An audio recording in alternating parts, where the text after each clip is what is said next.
Assalamualaikum warahmatullahi wabarakatuh. Waalaikumsalam. Innal hamdalillah nahmaduhu wa nasta'inuhu wa nastaghfiruh wa na'udzu billahi min syururi anfusina wa sayyiati a'malina. May yahdihillahu fala mudhillalah wa may yudlil fala hadiyalah. Asyhadu an la ilaha illallah wahdahu la syarika lah wa anna Muhammadan abduhu wa rasuluhu la nabiyya ba'da. Allahumma salli wa sallim wa barik ala Muhammadin wa ala alihi wa ashabihi ajma'in wa man tabi'ahum bi ihsan ila yaumiddin, amma ba'd. Ya ayyuhalladzina amanu taqullaha haqqa tuqatih wa la tamutunna illa wa antum muslimun. Ya ayyuhalladzina amanu taqullaha wa qulu qawlan sadida yuslih lakum a'malakum wa yaghfir lakum dhunubakum wa may yuti'illaha wa rasulahu faqad faza fawzan 'azima. Ma'asyiral muslimin wal muslimat rahimani wa rahimakumullah. Bapak Ibu jamaah Majelis Taklim keluarga Arja Kusuma yang semoga dirahmati Allah. Alhamdulillah, kembali di sore hari ini kita diperjumpakan oleh Allah Subhanahu wa taala. Insyaallah kita mulai sesi ini akan membahas tema memadukan antara rasa cinta atau mahabbah, rasa takut atau khauf, dan rasa penuh dengan harap atau roja, dan sesuatu yang kita yakini benar, yakin. Empat ini harus ada pada diri umat muslim. Seorang yang mengaku beriman wajib memiliki empat ini. Dan empat ini harus dipadu. Mahabbah, khauf, roja, yakin. Mahabbah adalah rasa cinta. Khauf adalah rasa takut. Roja adalah penuh harap. Perasaan pengharapan yang hanya full kepada Allah. Dan yakin. Yakin akan janji-janji Allah. Yakin akan kebenaran dari Allah. Yakin adanya yang gaib. Dan yakin akan segala sesuatu yang Allah firmankan. Jika ada pada diri seorang mukmin, empat ini digabungkan, dipadukan, subhanallah, insya Allah mereka akan meraih jannah, surganya Allah Subhanahu wa ta'ala. Maka insya Allah kajian ini adalah kajian yang berseri. Hari ini kita akan uraikan dulu secara singkat makna daripada empat tadi, kemudian kita akan uraikan satu demi satu. Mahabbah, rasa cinta. Khauf, rasa takut. Roja, penuh dengan harapan. Penuh harapan, mengharapkannya kepada Allah. Yakin. Yakin akan semua yang telah Allah janjikan. Semua yang telah Allah firmankan. Semua yang telah Allah tetapkan. Insya Allah sekali lagi, jika itu berpadu pada diri seorang mukmin, dia akan tenang dan tentram hidupnya. Karena yakin semuanya itu telah Allah tetapkan. Dan yakin apa yang Allah janjikan yang terbaik nanti di yaumil akhir. Salawat serta salam semoga terlimpahkan, tercurahkan kepada Nabi kita, Rasulullah Muhammad sallallahu alaihi wasallam. Semoga tercurah kepada seluruh keluarga, sahabat, dan seluruh pengikutnya hingga yaumil akhir. Saudara sekalian, sebagai seorang mukmin, kita wajib mentauhidkan Allah Subhanahu wa taala dengan sebenar-benarnya. Jika kita ingin mentauhidkan Allah dengan sebenar-benarnya, kita wajib memiliki tadi mahabbah, khauf, roja, yakin. Kenapa? Kita harus mahabbah, punya rasa cinta, dan harus senantiasa mencintai. Karena memang hakikatnya manusia memiliki rasa cinta dan ingin dicintai. Tapi ada konsekuensi. Bagaimana jika Anda ingin dicintai oleh Allah? Anda dicintai manusia, Anda berjuang sebaik-baiknya. Anda ingin dicintai oleh pasangan, Anda akan nurut sama pasangan. Anda ingin dicintai oleh orang lain, Anda ingin memperhatikan orang lain. Anda ingin dicintai oleh seorang guru, Anda sebagai murid belajar sungguh-sungguh. Artinya apa? Ada pengorbanan di sana ketika kita memiliki rasa cinta. Maka bukan hanya sekedar mencintai, tapi harus dipahami cinta seperti apa. Karena tanpa mahabbah, tanpa rasa cinta, kita nggak bisa memurnikan tauhid kita kepada Allah. Karena sering kita lihat dalam kehidupan sehari-hari, ada orang yang begitu taat ibadah, ada orang yang begitu taat menjalankan perintah, meninggalkan larangan, mengikuti syariat, tapi kok hidupnya kurang nikmat. Sering dapat musibah, ujian, dan cobaan. Bahkan kadang-kadang, maaf, secara materinya kok kurang. Tapi ada orang yang ibadahnya kurang. Bahkan kadang maksiat, berbuat dosa. Kok nikmat hidupnya melimpah ruah? Kalau Anda tidak punya rasa mahabbah, ada bahaya. Boleh jadi nanti membanding-bandingkan, kenapa ya dia begitu ya? Padahal saya yang rajin ibadah, saya yang taat kok begini. Sementara dia kok enak banget ya, padahal nggak ibadah. Ibadahnya asal-asalan, nggak pernah ngaji, nggak pernah baca Quran. Tapi kok nikmat hidupnya? Anda tidak punya rasa mahabbah, Anda tidak akan tenang hidupnya. Akan selalu membanding-bandingkan dengan yang lain. Berbeda orang yang punya mahabbah, insya Allah akan tenang. Kenapa? Dengan rasa cinta itu dia yakin nanti. Tapi sebelum rasa yakin ada, akan ada dulu khauf, ada rasa takut.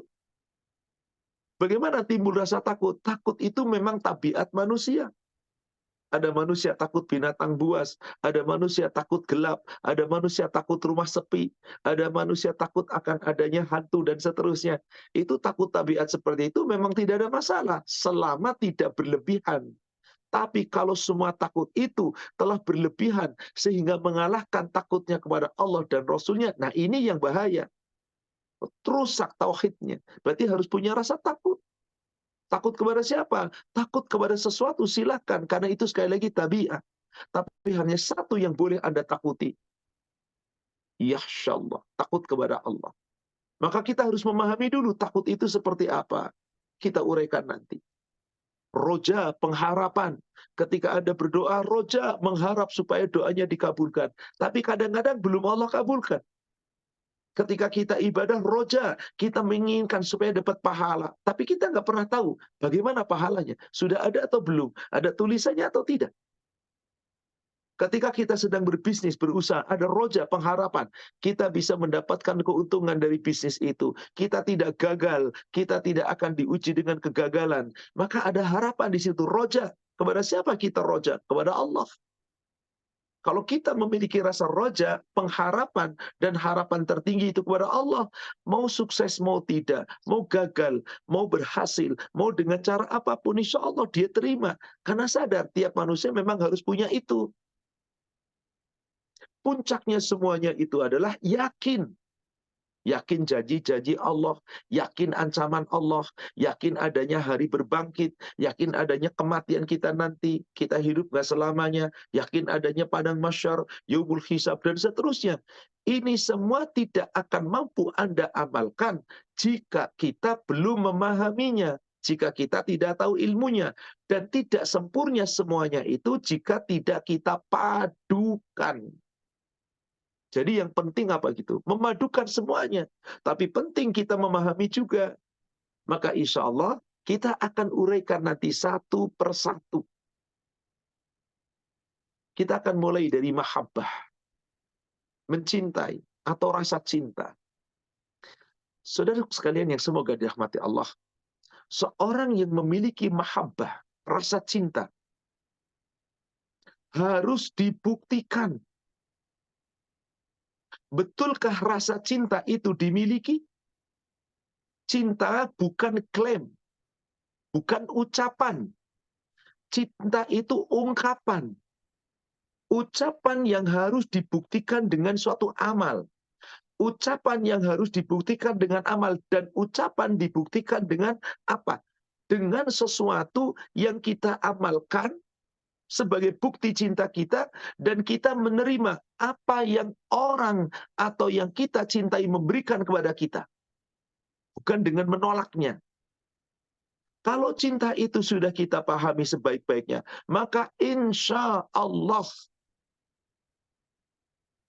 kita akan menjadi seorang yang dalam beribadah kita punya rasa mahabbah, rasa cinta. Karena tanpa rasa cinta, ibadah Anda tidak akan sempurna. Salah satu rukunnya ibadah adalah mahabbah, rasa cinta. Coba saya buktikan dengan sebuah ilustrasi sederhana saja. Bapak ibu pasangan suami istri. Suami ibu sehari mengatakan I love you, aku cinta kamu 100 kali. Ucapan. Tapi setiap ibu meminta sesuatu, nggak langsung dibuktikan. Kadang-kadang lama, kadang-kadang ditolak, kadang-kadang bahkan apatis tidak memberikan apapun. Tapi suami ibu tiap hari mengatakan cinta 100 kali, bahkan lebih. Ketika ibu membenci sesuatu yang ada pada suami, mengatakan, nggak peduli suami, tetap saja melakukan sesuatu yang dibenci oleh istrinya. Pertanyaan saya kepada para istri yang punya suami demikian, apakah suami ibu mencintai ibu? Saya yakin akan menjawab, cinta Ustaz, tetapi belum membuktikan. Baru ucapan, belum diungkapkan. Sama seorang istri mencintai suami. Wahai suamiku, aku cinta kepadamu. Gombal mengucapkan cinta terus-menerus. Tapi ketika suaminya meminta sesuatu, tidak segera diberi. Ketika sesuaminya menginginkan sesuatu, tidak segera diberikan keinginannya. Ketika suami melarang sesuatu kepada istrinya, yang suami membenci dan itu tidak baik bagi istrinya, tapi tetap dilanggar. Dan seterusnya. Pertanyaan saya kepada para suami, wahai suami, apakah istri-istri Anda mencintai Anda? Anda akan menjawab cinta, tapi belum sempurna. Baru ucapan. Lalu bagaimana cinta yang sebenarnya? Diungkapkan. Ucapan mengatakan, perbuatan membuktikan bahwa saya cinta. Bukankah kita dalam ibadah kepada Allah harus dengan mahabbah? Coba Anda nggak mencintai Allah. Malas-malasan kita ibadah. Asal-asalan kita ibadah. Bahkan mungkin rukun syarat ibadah diabaikan. Yang penting saya ibadah. Sholat yang penting sholat. Puasa yang penting puasa. Setiap jalankan ibadah yang penting saya ibadah. Bahkan boleh jadi tidak tahu makna ibadah. Atau di ibadah. Tapi masih mencintai lain. Melebihi cintanya kepada Allah. Di ibadah, tapi asal dalam ibadah, nggak sesuai dengan aturan yang ditetapkan Allah. Seperti inilah orang yang mencintai mahabbah, tapi tanpa ilmu. Mahabbah hanya dengan hawa nafsu. Tidak. Wahai saudaraku seiman, Bapak Ibu yang semoga dirahmati Allah. Cinta itu butuh bukti. Maka mari, saya coba buka saja sebuah ayat Al-Quran. Terutama di Al-Fatihah yang dibaca sampai 2 kali. Alhamdulillahi Rabbil Alamin. Segala puji bagi Allah, Rabb semesta alam. Kita awali dengan baca basmalah. Bismillahirrahmanirrahim. Setelah membaca Alhamdulillahi Rabbil Alamin, Ar-Rahmanirrahim. 2 kali kita baca Ar-Rahmanirrahim. Ketika kita memuji Allah, Allah segala puji yang wajib kita puji atas semesta alam. Allah Maha Pengasih, Allah Maha Penyayang. Sudahkah Anda memahami ayat ini dengan sebenar-benarnya? Ketika kita membaca ayat ini dan kita baca setiap sholat, di dalam ayat ini terkandung salah satu rukun ibadah, yaitu mahabbah, rasa cinta. Bagaimana kita akan mengulasnya? Bagaimana membuktikannya? Mari kita lihat. Ketika kita mengatakan bahwasanya, wahai Allah, Engkau yang Maha Pengasih lagi Maha Penyayang. Berarti saat itu komitmen kita, yang ngasih kita, yang nyayang kita Allah. Mari kita balas kasih sayang Allah. Dengan cara apa? Alhamdulillahi Rabbil Alamin. Kita puji Allah dengan pujian sebagaimana layaknya pujian yang memiliki keagungan dari seluruh alam semesta.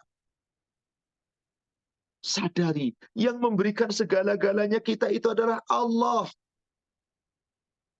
Allah telah memberikan berbagai macam nikmat, sehingga pujian dan sanjungan itu hanya pantas kepada Allah. Setiap pemberian nikmat atau kebaikan, itu yang tiada taranya. Berarti yang berhak kita kembalikan pujian hanyalah kepada Allah. Maka saat kita menyatakan bahwa Alhamdulillah, karena Allah Ar-Rahman Ar-Rahim, yang diulang lagi di ayat ketiganya, Ar-Rahman Ar-Rahim, berarti kita saat itu meyakini pengasih kita, pemberi kita, yang wajib kemudian kita membalas dengan pujian, hanyalah Allah semesta alam. Alhamdulillahi Rabbil Alamin. Segala puji bagi Allah, Rob semesta alam.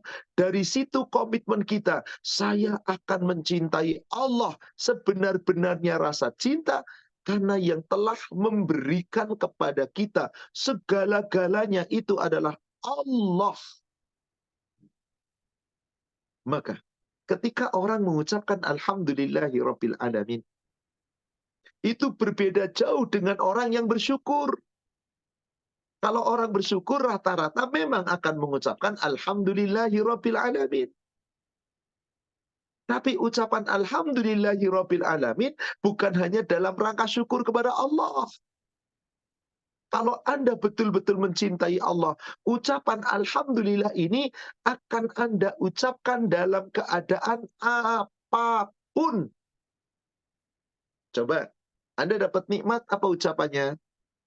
Alhamdulillah binikmatihi tatimmus salihah. Kita kembalikan semua nikmat itu dari Allah. Sempurnanya nikmat karena Allah. Kalau Anda diuji oleh Allah dengan susah, dengan penderitaan, dengan sakit, dengan kekurangan, dengan kesulitan, apa ucapan Anda?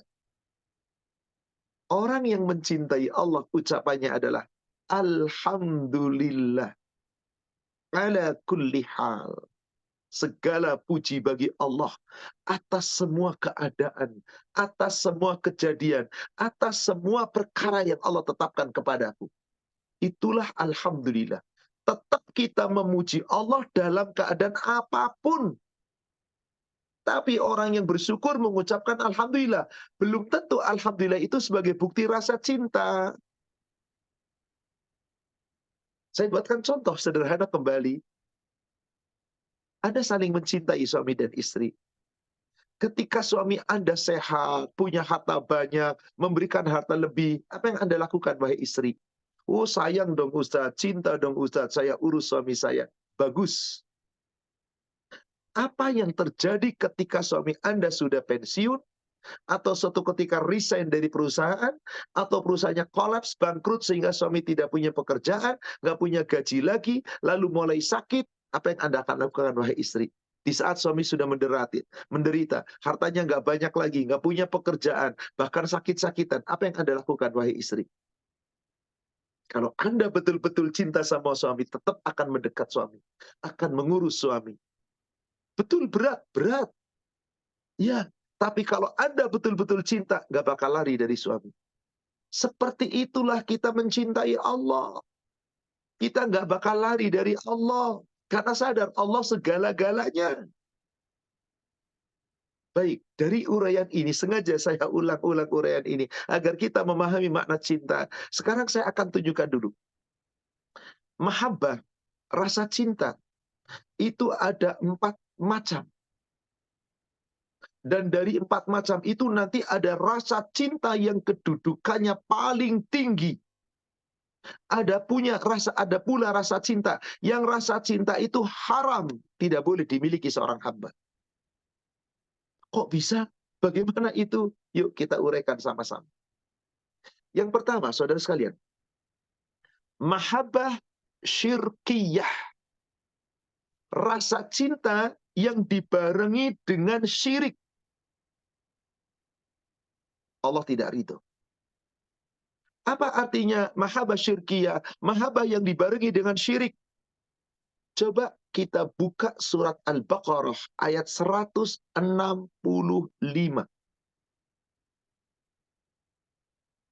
Kita buka surat Al-Baqarah, surat 2, ayat 165. Di sini terkandung mahabbah syirkiyah, yaitu rasa cinta yang dibarengi dengan kesyirikan. Apa maksudnya? Perhatikan ayat ini. Wa minan nasi man yattakhidu min dunillahi andada. Dan di antara manusia ada orang-orang yang menyembah Allah, menyembah Tuhan. Tetapi yang disembah Tuhan selain Allah. Dia menyembah Allah, tapi menyembah Tuhan pula selain Allah. Anda ada tandingan. Yuhibbunahum kahubbillah. Mereka mencintainya seperti mencintai Allah. Walladzina amanu, sedangkan orang-orang yang beriman asyaddu hubban lillah, betul-betul sangat kuat cintanya kepada Allah. Sangat kuat cintanya kepada Allah. Di sini saudara sekalian, kenapa dikatakan mahabbah syirkiyah? Karena dia mencintai Allah, dia ibadah kepada Allah, tapi juga kepada selain Allah dia masih mencintai dan menjalankan ibadah ke sana. Ibadah bukan hanya penyembahan sholat, tapi ketika ketergantungan. Manusia menyembah Allah, tapi masih percaya jimat. Berarti dia mencintai jimat, bahkan meyakini bahwasanya yang menyelamatkan dirinya jimat. Contoh sederhana. Ada orang punya cincin, punya gelang, bahar, dan seterusnya. Lalu dia meyakini cincin ini punya magic, punya magis, punya kekuatan. Gelang ini punya kekuatan. Lalu merasa ini jimat yang saya harus pakai kemana-mana biar saya selamat. Suatu ketika, orang ini katakanlah naik kendaraan, naik motor, berboncengan, dia yang nyetir, ada temannya yang bonceng. Terjadi kecelakaan, jebret, ketabrak, dan dia terguling-guling. Motornya hancur. Temannya yang bonceng gegar otak. Parah sakitnya, parah lukanya. Sementara dia nggak banyak luka, cuman lecet-lecet. Nggak ada luka yang parah. Lalu dia berkata, Alhamdulillah, untung saya pakai jimat. Kalau saya nggak pakai jimat, mungkin saya lebih parah dari yang bonceng. Alhamdulillah, karena saya pakai jimat ini nih, jimat ini yang telah melindungi saya. Saya bisa selamat, cuman luka-luka ringan. Apakah orang itu sadar sedang menyekutukan Allah? Tidak. Mereka tetap meyakini Allah, tapi mempercayai jimat ini bisa menolong dirinya, sehingga dia mencintai jimat ini. Andai ada orang mengatakan, ada seorang ahli mengatakan, Anda telah syirik, buang jimat itu, buang jauh-jauh. Mungkin nggak orang ini buang jimat? Tidak. Berarti orang ini mencintai Allah, dia juga mencintai tandingan selain Allah. Dia mencintai jimat itu lebih dari cintanya kepada Allah. Orang seperti ini tidak akan punya rasa iman yang tenang. Orang seperti ini tidak sempurna imannya. Kenapa? Karena telah mencintai selain Allah seperti mencintai Allah. Seharusnya bagaimana? Mencintai Allah tidak boleh dilupakan dengan yang lainnya. Nggak boleh disandingkan dengan yang lainnya. Maka dikatakan tadi, walladzina amanu asyaddu hubban lillah. Sedang orang yang beriman, itu cintanya kepada Allah sungguh benar-benar kuat. Apa makna daripada asyaddu hubban lillah? Dengan yuhibuna kahubbillah. Orang mencintai seperti mencintai Allah. Itu tadi. Seperti orang-orang musik zaman dahulu.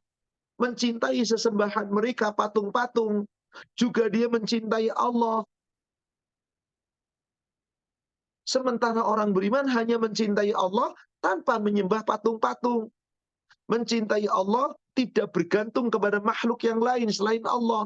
Tapi orang musyrik yang mencintai Allah, beribadah kepada Allah, juga masih bergantung kepada makhluk.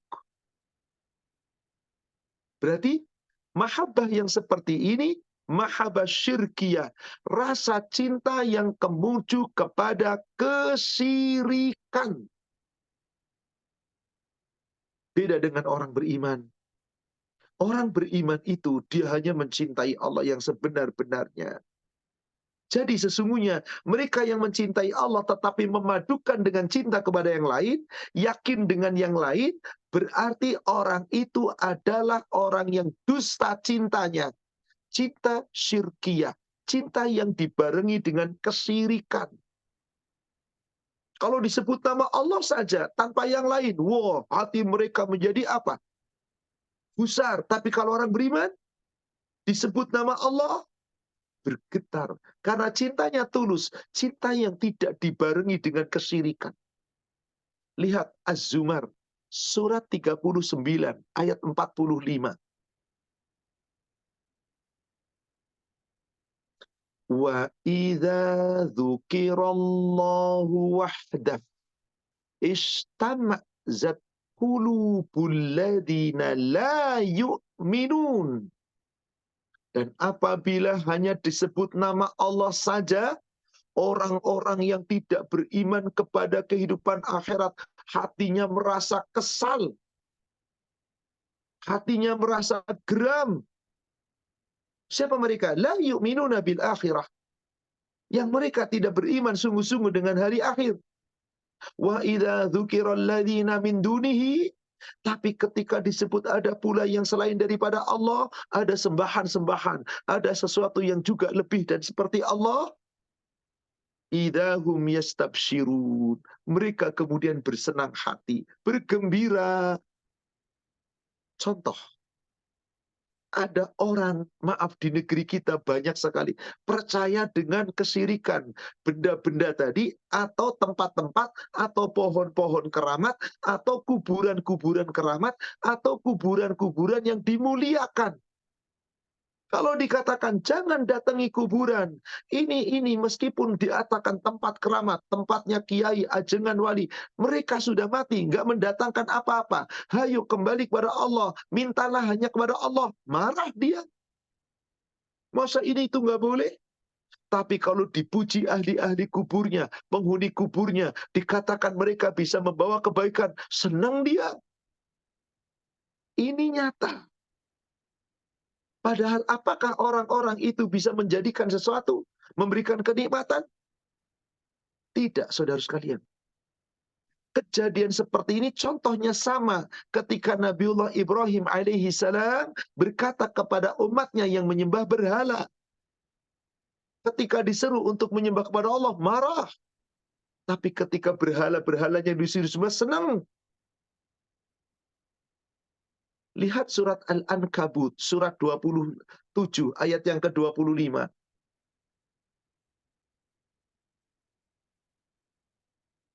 Ketika Ibrahim melihat umatnya senantiasa menyembah berhala, bahkan bapaknya pembuat berhala, dan mereka senantiasa membuat dan menyembah berhala. Apa yang terjadi? Waqala, Ibrahim ketika itu berkata, kepada siapa Ibrahim berkata? Kepada kaumnya. Kepada kaumnya. Supaya apa? Supaya jangan hanya menyembah berhala. Apa? Kata Ibrahim alaihi salam kepada kaumnya, Qala innama takhadtum min dunillah awthana mawaddata bainikum fil hayatid dunya. Allahu Akbar. Saudaraku sekalian yang semoga dirahmati Allah. Apakah di saat Nabiullah Ibrahim alaihi salam menyampaikan ini kepada umatnya, kemudian umatnya kemudian menerima? Tidak. Tidak, saudara sekalian. Nabi Ibrahim berkata, sesungguhnya berhala-berhala yang kamu sembah selain Allah hanya untuk menciptakan perasaan kasih sayang antara kamu dalam kehidupan dunia.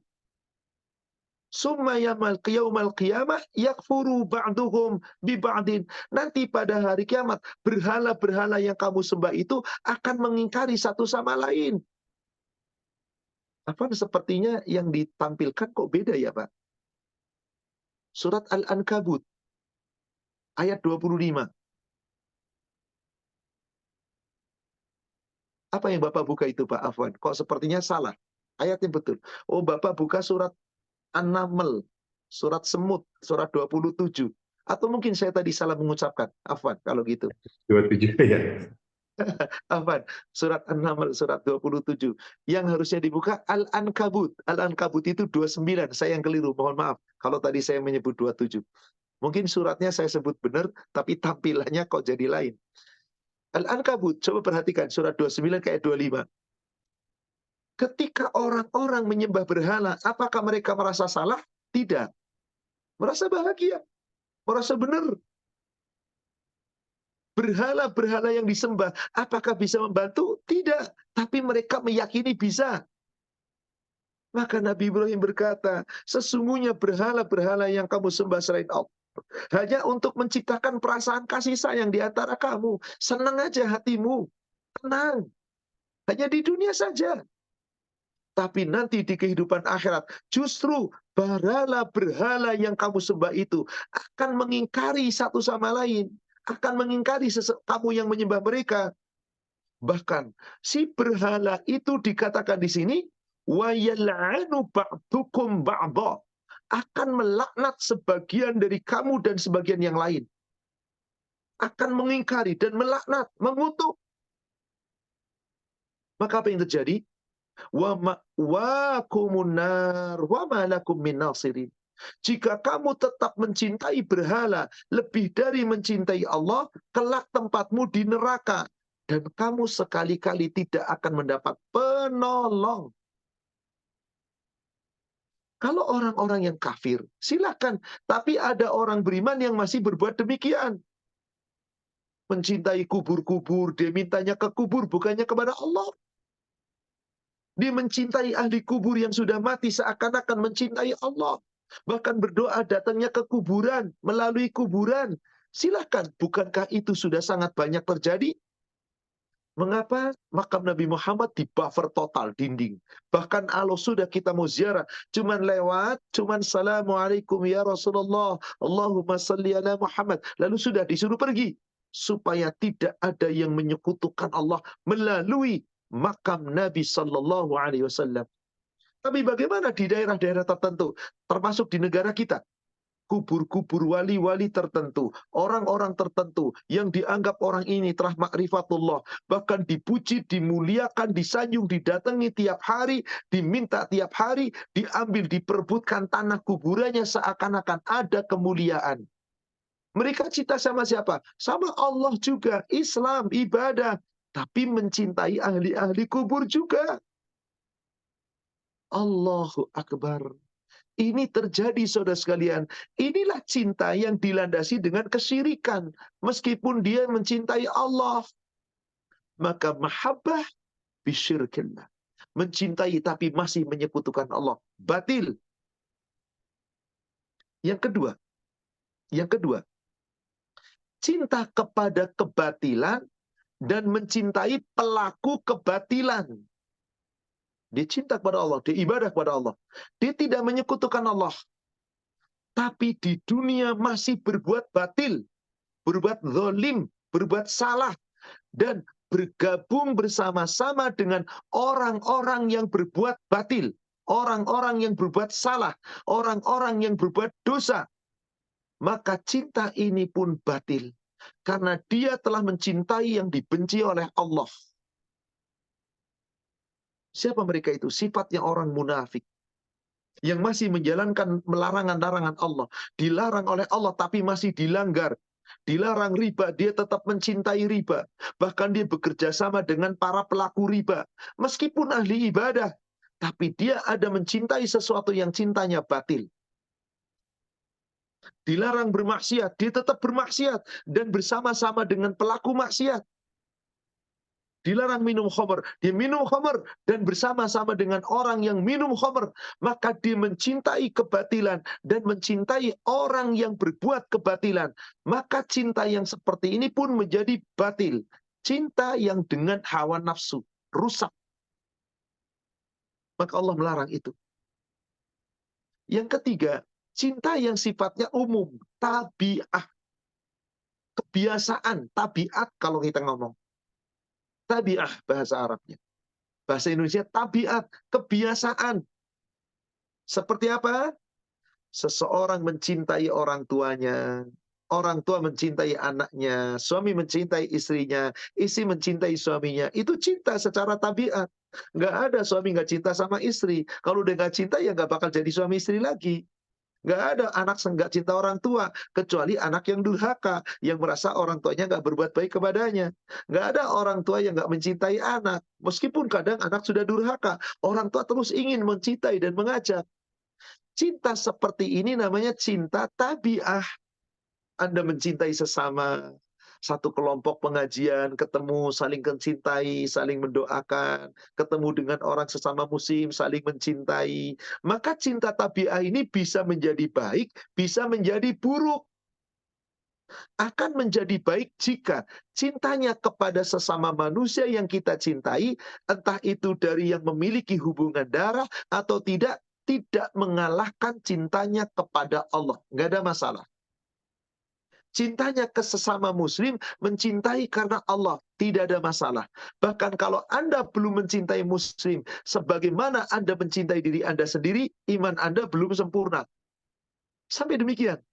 Karena memang kita boleh mencintai sesama. Tapi ingat, sebatas cinta duniawi. Sebatas hubungan hablum minan nas. Jangan kemudian mencintainya melebihi dari cinta kita kepada Allah.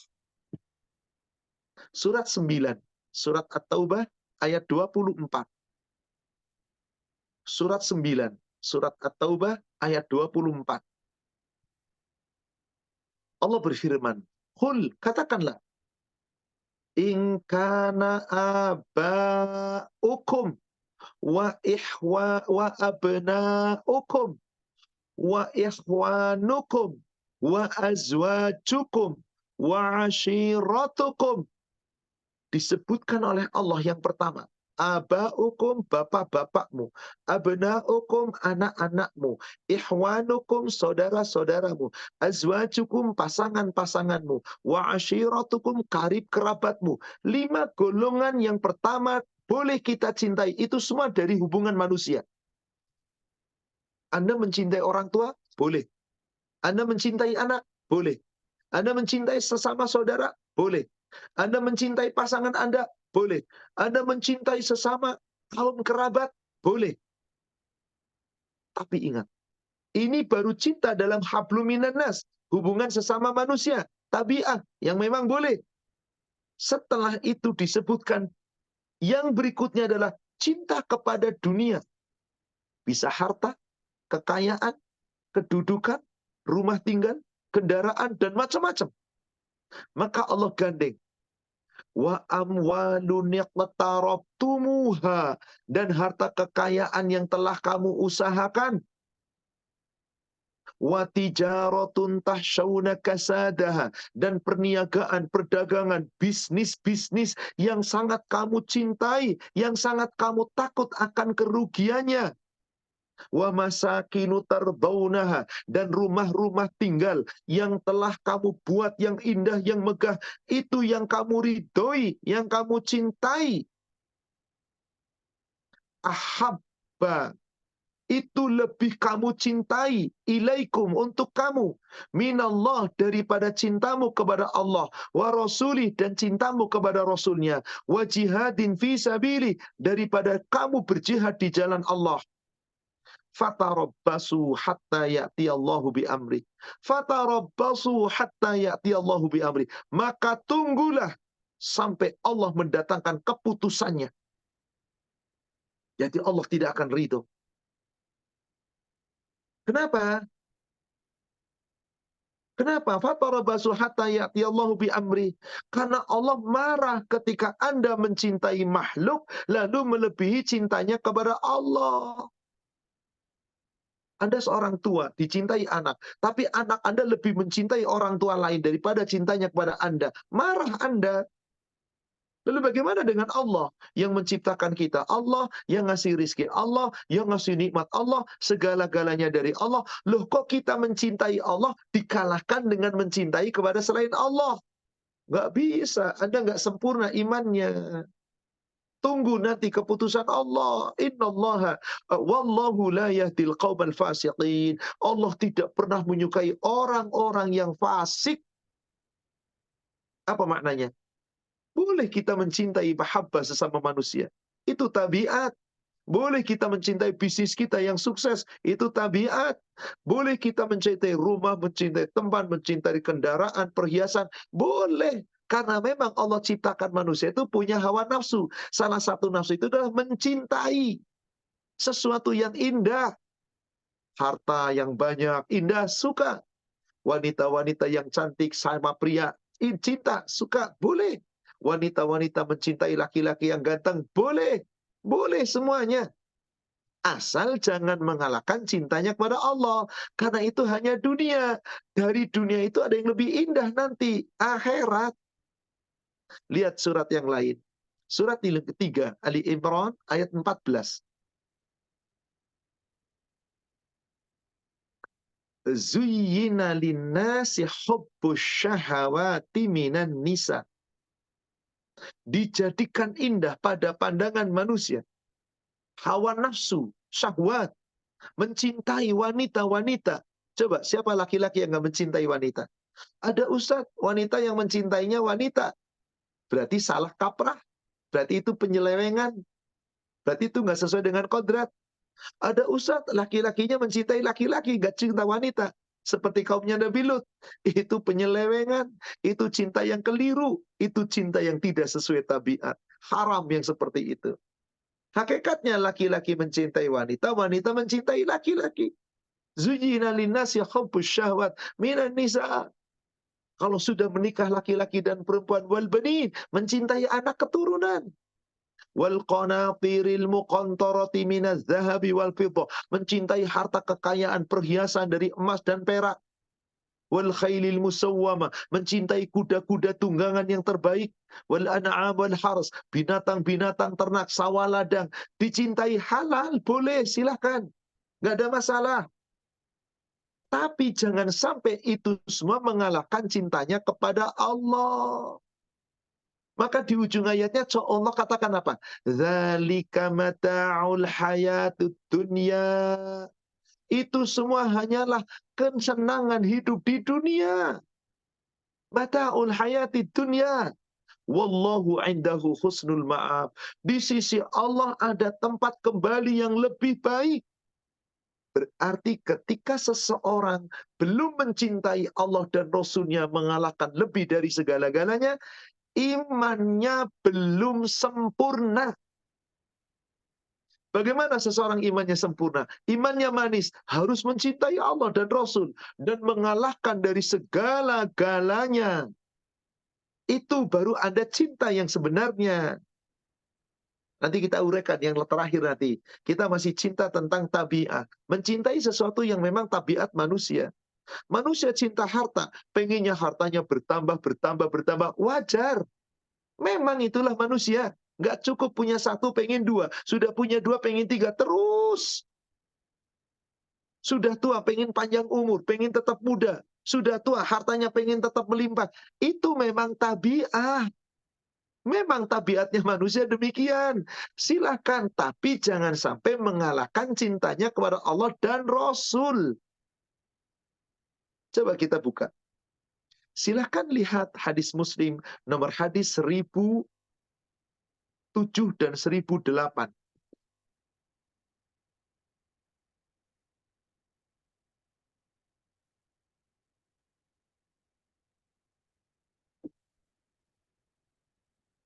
Bismillahirrahmanirrahim.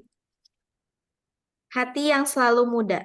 Dari Abu Hurairah radhiyallahu anhu katanya, Nabi SAW bersabda, hati seorang orang tua tetap muda dalam hal mencintai dua perkara, yaitu dalam hal mencintai hidup dan harta benda. Selanjutnya, dari Anas radhiyallahu anhu katanya, Rasulullah SAW bersabda, setiap manusia pasti akan menjadi tua, namun jiwanya tetap muda mengenai dua perkara, yaitu tamak akan harta benda dan selalu ingin panjang umur. Ada manusia nggak pengen panjang umur, Pengen. pengennya hidup terus. Subhanallah. Ada manusia nggak cinta harta meskipun sudah tua? Enggak. Maka bolehkah saya mencintai harta saya? Boleh. Tabiat manusia memang begitu. Bolehkah saya mencintai hidup saya? Boleh. Tabiat manusia begitu. Asal mencintainya jangan mengalahkan cintanya kepada Allah. Cintanya kepada Rasulnya. Kalau sampai itu dikalahkan, Anda tidak benar. Itulah manusia. Rasulullah mengatakan ini, saudara sekalian. Dan ini nyata, ini benar. Sesungguhnya inna bani Adam wa tashibu minhu isnadan hirsul alal mal wa hirsul alal umur. Manusia itu secara umur bertambah, hidupnya nambah, umurnya nambah, berarti tambah tua. Tapi jiwanya tetap muda dalam dua perkara.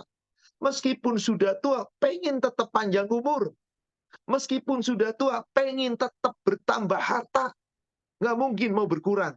Padahal sudah tua. Boleh Ustadz, halal. Ingat tadi, selama ini cinta tidak mengalahkan cinta kita kepada Allah dan Rasulnya. Mahabbah kita hanya kepada Allah. Kita cintai dunia, harta, kekayaan, nggak masalah. Boleh. Ingat tadi, cuma satu yang tidak dibolehkan. Mengalahkan cintanya kepada Allah. Dan kita mencintai sesama kita boleh. Terutama sesama orang beriman. Maka ada cinta yang keempat. Apa tadi cinta yang pertama? Cinta yang dilandasi dengan kesyirikan. Mahabbah syirkiyah haram. Apa cinta yang kedua? Barusan sudah kita katakan.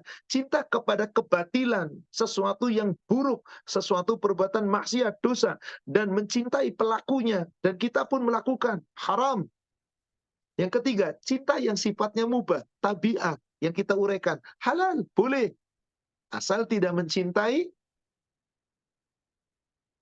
lebih dari cintanya kepada Allah dan Rasul. Nah yang keempat, ini mencintai kepada sesama makhluk, tapi cinta ini wajib. Kalau Anda mampu melakukan, bagus. Apa itu?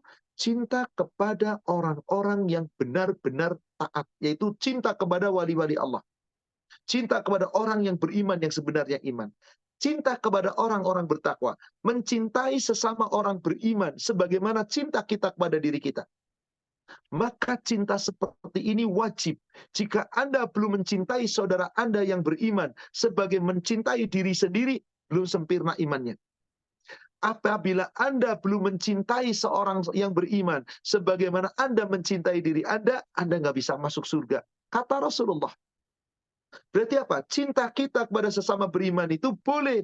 Ini yang disebut wala bara.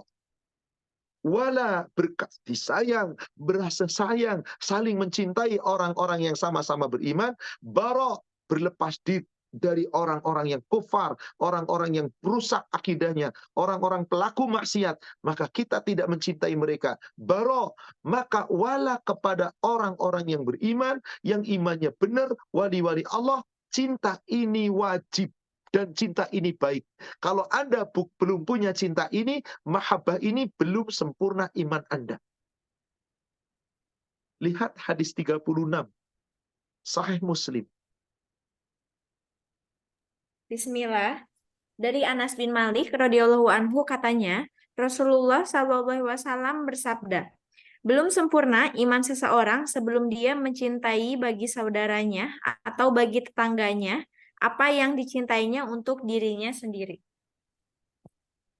Wala kepada sesama orang mukmin.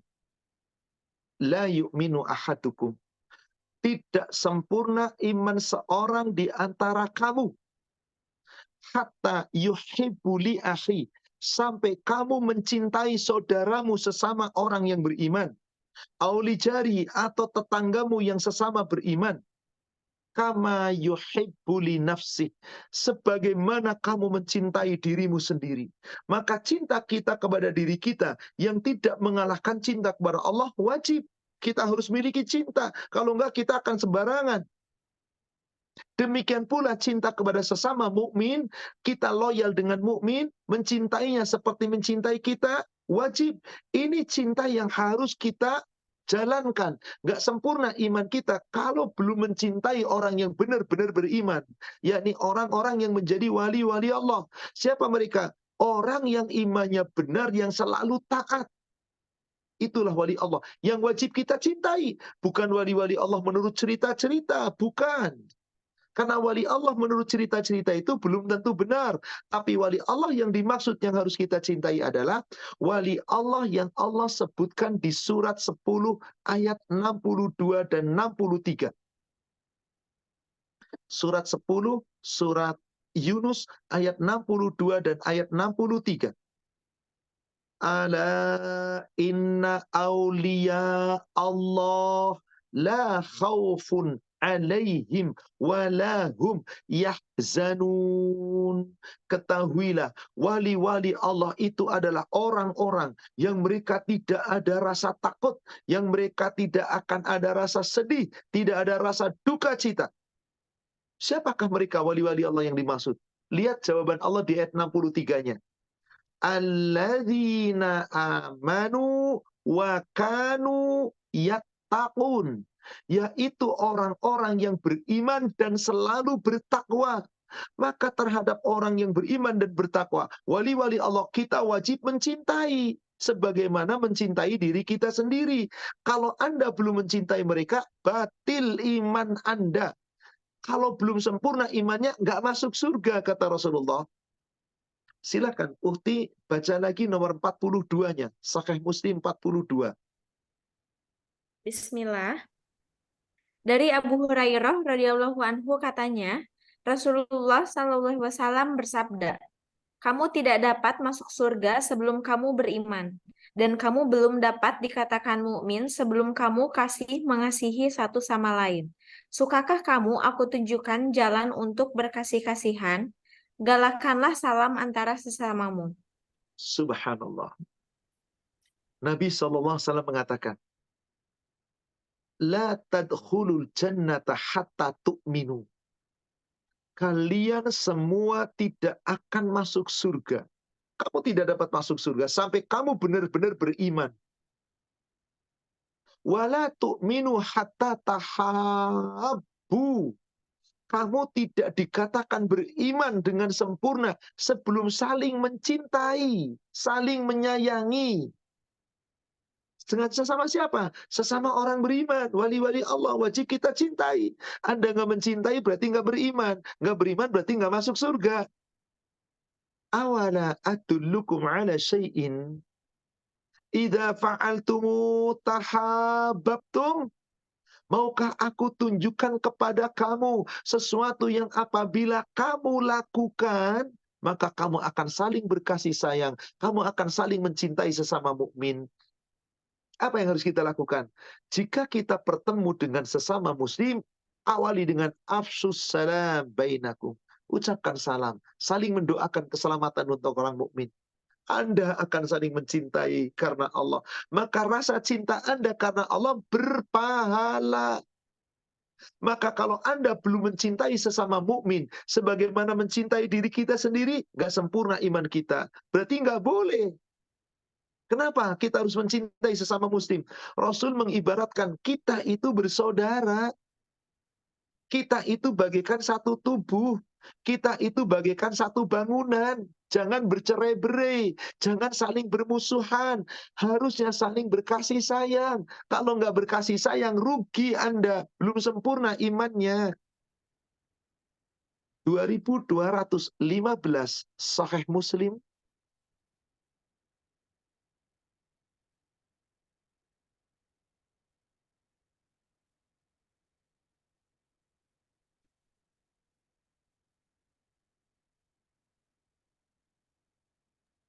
Hendaklah saling mengasihi. Dari Abu Musa radhiyallahu anhu katanya, Rasulullah sallallahu alaihi wasallam bersabda, "Orang mukmin sesama orang mukmin bagaikan sebuah rumah. Satu sama lain hendaklah saling menguatkan." Silakan Bapak Ibu lihat rumah Anda. Yang megah, yang kokoh, yang bagus. Kenapa kok rumah Anda jadi indah? Karena satu bagian dengan bagian yang lain saling menguatkan, saling mengokohkan. Diawali dari pondasinya, dindingnya, tiang-tiangnya, kemudian atapnya, terus satu kesatuan serasi, kokoh. Coba kalau antara pondasi dan tiangnya nggak serasi. Pondasinya di sini, tiangnya sebelah sini. Pondasinya kuat, tiangnya asal-asalan, nggak kokoh. Tiangnya bagus, tapi atapnya jelek, rangkanya ambruk, nggak berguna. Seperti itulah Anda dengan sesama muslim yang harus saling mencintai. Karena Anda diibaratkan satu bangunan yang harus saling menguatkan. Saling cinta mencintai satu sama lain. Mathalul mu'min lil mu'min kal bunyan. Perumpamaan mukmin dengan mukmin yang lain itu seperti satu bangunan. Yashuddu ba'duhum ba'dha. Satu dengan lain saling menguatkan. Bahkan ketika berkasih sayang, saling mencintai, saling mengasihi, itu bukan hanya seperti bangunan, tapi diibaratkan seperti tubuh. Uhti baca berikutnya, nomor 16-nya. Dari Nu'man bin Bashir radhiyallahu anhu katanya, Rasulullah SAW bersabda, perumpamaan orang-orang mukmin dalam hal saling mencintai, saling mengasihi dan saling menyayang, bagaikan sebuah tubuh. Apabila salah satu anggota tubuh merasa sakit, maka seluruh tubuh merasa sakit, tidak dapat tidur dan terasa demam. Kalau Anda belum mencintai sesama mumin seperti ini, belum sempurna imannya. Yang kata Rasul tadi, la tadkhulul jannah, nggak masuk surga. Subhanallah. Berarti saudara sekalian, mencintai yang seperti ini wajib. Dengan kita mencintai sesama muslim, Anda akan dicintai Allah. Selama tidak mengalahkan cintanya kepada Allah. Yang cinta tabiah tadi. Mathalul mu'min lil mu'min fi tawadihim wa tarahumihim wa ta'atufihim. Mathalul jasad. Perumpamaan antara seorang mukmin dengan mukmin yang lain ketika mereka saling mencintai, saling menyayangi, saling mengasihi, itu seperti satu anggota tubuh. Idastaka minhu udwun taka bisyahmi wal khuma. Kalau ada salah satu tubuhmu yang sakit, maka akan sakit seluruh jasadnya. Kadang-kadang nggak bisa tidur, gemetar, bahkan demam, nggak bisa tidur. Padahal yang sakit cuma satu. Tubuh kita sempurna. Satu saja gigi geraham sakit, sakit semuanya. Tubuh kita sempurna. Ada salah satu jari yang luka parah, sakit, kemudian sakit semuanya. Seperti itulah kita dalam mencintai sesama muslim. Harus mencintai semata-mata karena Allah dengan cinta yang tulus, maka cinta ini wajib bagi kita. Yang belum mencintai seperti itu berarti belum sempurna imannya. Maka apa bukti kita iman kepada sesama Allah dengan mencintai sesama mukmin? Kita wajib tolong menolong sesama mukmin. Kita saling membantu sesama mukmin. Kita perhatian sesama mukmin agar kita pun nanti ditolong Allah, dibantu Allah, ditutupi oleh Allah, dan kita pun akan ditolong oleh Allah selama kita nolong saudara kita seiman. Saya tutup dengan sebuah hadis dan sebuah ayat Al-Quran. Insya Allah. Nanti ini baru sesi pertama tentang cinta. Dan kita baru uraikan cinta yang sifatnya diperbolehkan dan yang diharamkan. Cinta dengan syirik tadi, cinta kepada kebatilan dan berbuat batil, cinta kepada sesama, tetapi cinta tabiat yang boleh, asal tidak lebih berani mencintai Allah, dan cinta wajib kepada sesama mukmin yang baru saja kita uraikan. Hadis penutup, dan saya akan tutup pula nanti dengan sebuah ayat Al-Quran. Silakan hadis penutupnya Bulughul Maram. Uhti baca nomor hadis 1511.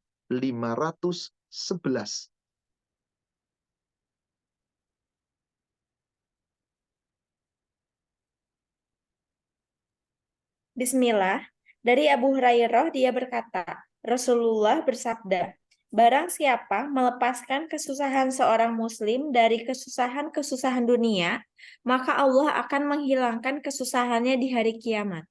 Barang siapa memberi kemudahan orang yang susah, niscaya Allah akan memudahkan dia di dunia dan akhirat. Barang siapa menutupi aib seorang muslim, niscaya Allah akan menutupi aibnya di dunia dan akhirat. Allah senantiasa menolong hambanya selama hamba tersebut mau menolong saudaranya. Subhanallah. Mau ditolong Allah? Mau dihilangkan kesusahannya oleh Allah? Mau dimudahkan urusannya oleh Allah? Mau di lapangan Allah? Mau ditutup aibnya oleh Allah? Lakukan ini. Lakukan ini. Ini tanda kita saling mencintai sesama mukmin. Man nafasa ala mu'minin kurbatan min kurabid dunya, nafasallahu anhu kurbatan min kurabi yaumal qiyamah. Barang siapa yang mau melepaskan suatu kesusahan saudara kita sesama mukmin dengan ikhlas, yang lagi susah kita bantu, yang lagi sulit kita bantu, saudara-saudara kita yang menderita seperti di Palestina, kita bantu dengan sebagian harta, kalau toh tidak minimal kita doakan. Berarti Anda melepaskan kesusahan seorang mukmin di dunia, Allah lepaskan kesusahan Anda di akhirat. Wa man yassara ala mu'sirin yassarahu Allahu alaihi fid dunya wal akhirah. Siapa yang mau melepaskan suatu kesusahan, kalau sekarang memberikan kemudahan, gimana caranya? Dengan cara apapun. Mudahkan orang-orang mukmin, jangan mempersulit mereka. Allah mudahkan urusan Anda dunia akhirat. Wa man satara musliman satarahullahu fid dunya wal akhirah. Siapa yang menutupi seorang mukmin di dunia, Allah tutupi dunia dan akhirat. Siapa yang menutupi aib muslim di dunia, Allah tutupi aibnya di akhirat. Siapa yang menutupi kekurangan manusia di dunia, Allah tutupi kekurangannya di akhirat. Intinya, wallahu fi aunil abdi maka nal abdu fi aunil akhi. Allah akan selalu menaungi, melindungi dan menolong seorang hamba selama hamba itu menolong saudaranya. Kenapa? Karena mencintai sesama saudara mukmin. Yang ini wajib, maka Allah akan tolong Anda. Berarti dalam hablum minan nas, siapapun mereka wajib kita baik sama mereka. Tolong menolong dengan mereka. Kita itu bersaudara, kita itu sama, harus saling mencintai. Maka Allah menyebut ada 9 kelompok golongan. Yang 9 ini harus Anda berbuat baik kepadanya. Mencintai mereka sebagaimana mencintai diri. Jika Anda belum melakukan itu, Anda sombong. Anda nggak sempurna meskipun ahli ibadah. Memang yang pertama ibadah dulu pada Allah. Silakan, saya tutup dengan surat An-Nisa. Surat 4 ayat 36. Surat An-Nisa, surat 4 ayat 36. Allah Subhanahu wa taala berfirman, "Wa'budullaha wa la tusyriku bihi syai'a." Dan beribadahlah kepada Allah, sembahlah Allah, jangan menyekutukan sesuatu pun dengannya. Wabil walidaini ihsana. Dan setelah kamu menyembah Allah, hablum minannasnya, urutan pertama, berbuat baik kepada kedua orang tuamu.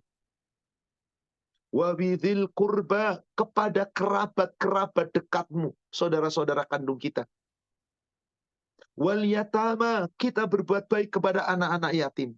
Wal masakin, kita berbuat baik kepada orang-orang miskin. Wal jari dzil kurba, kita berbuat baik kepada tetangga-tetangga dekat. Wal jaril junub, kita berbuat baik kepada tetangga jauh. Wasahibi bil jam, kita berbuat baik kepada teman-teman sejawat. Wabnis sabil, kita berbuat baik kepada orang yang sedang dalam perjalanan.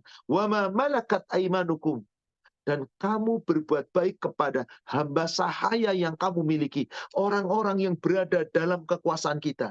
9 golongan ini wajib Anda berbuat baik. Sepanjang dia sesama mukmin, dia orang mukmin, wajib baik. Dan tingkat paling utama adalah sama orang tua. Jadi urutannya apa?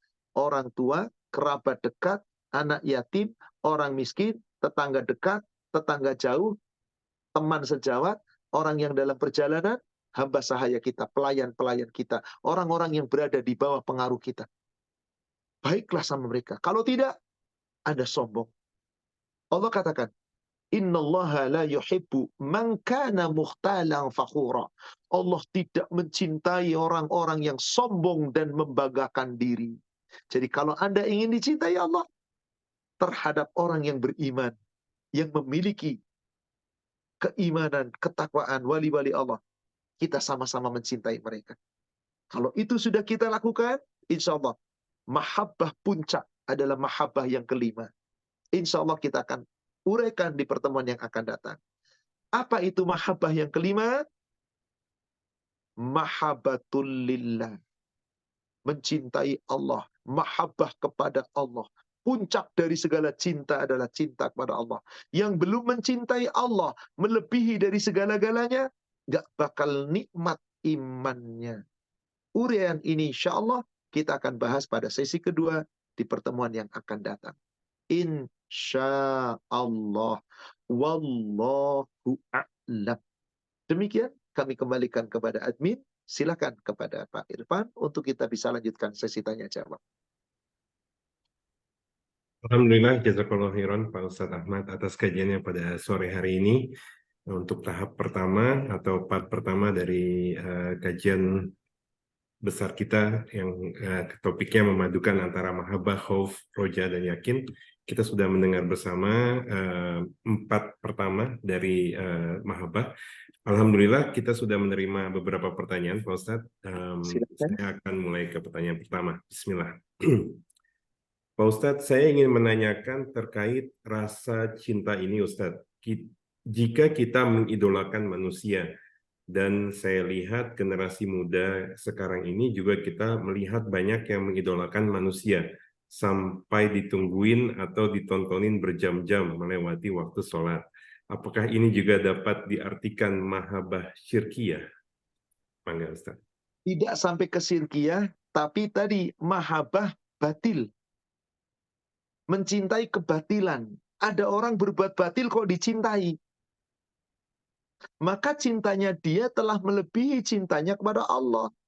Tidak sampai kepada syirkiyah. Selama dia tidak meminta pertolongan kepada makhluk itu. Dia mencintai namanya mengidolakan. Saudara sekalian, idola kita cuma satu. Muhammad sallallahu alaihi wasallam. Kalau Anda betul-betul mencintai Allah, Anda akan mencintai Rasulullah. Dan mengalahkan cintanya kepada seluruh makhluk. Anda mengidolakan seseorang, lalu ditungguin. Saatnya waktu sholat, dipanggil oleh Allah melalui Rasulnya. Ikuti perintah Allah dan Rasulnya. Penuhi perseruan adzan, Anda selamat. Kalau Anda meninggalkan sholat gara-gara mencintai makhluk, tidak sampai kepada syirkiyah selama kita tidak menggantungkan kepada makhluk itu. Tapi mahabbah yang berapa? Mahabbah yang kedua. Apa itu mahabbah yang kedua?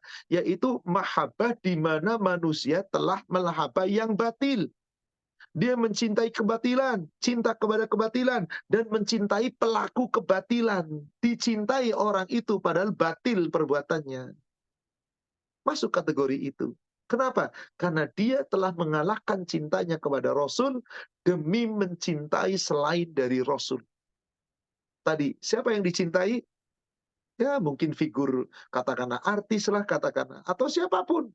Coba lihat hadisnya. Nomor 35 Sahih Muslim.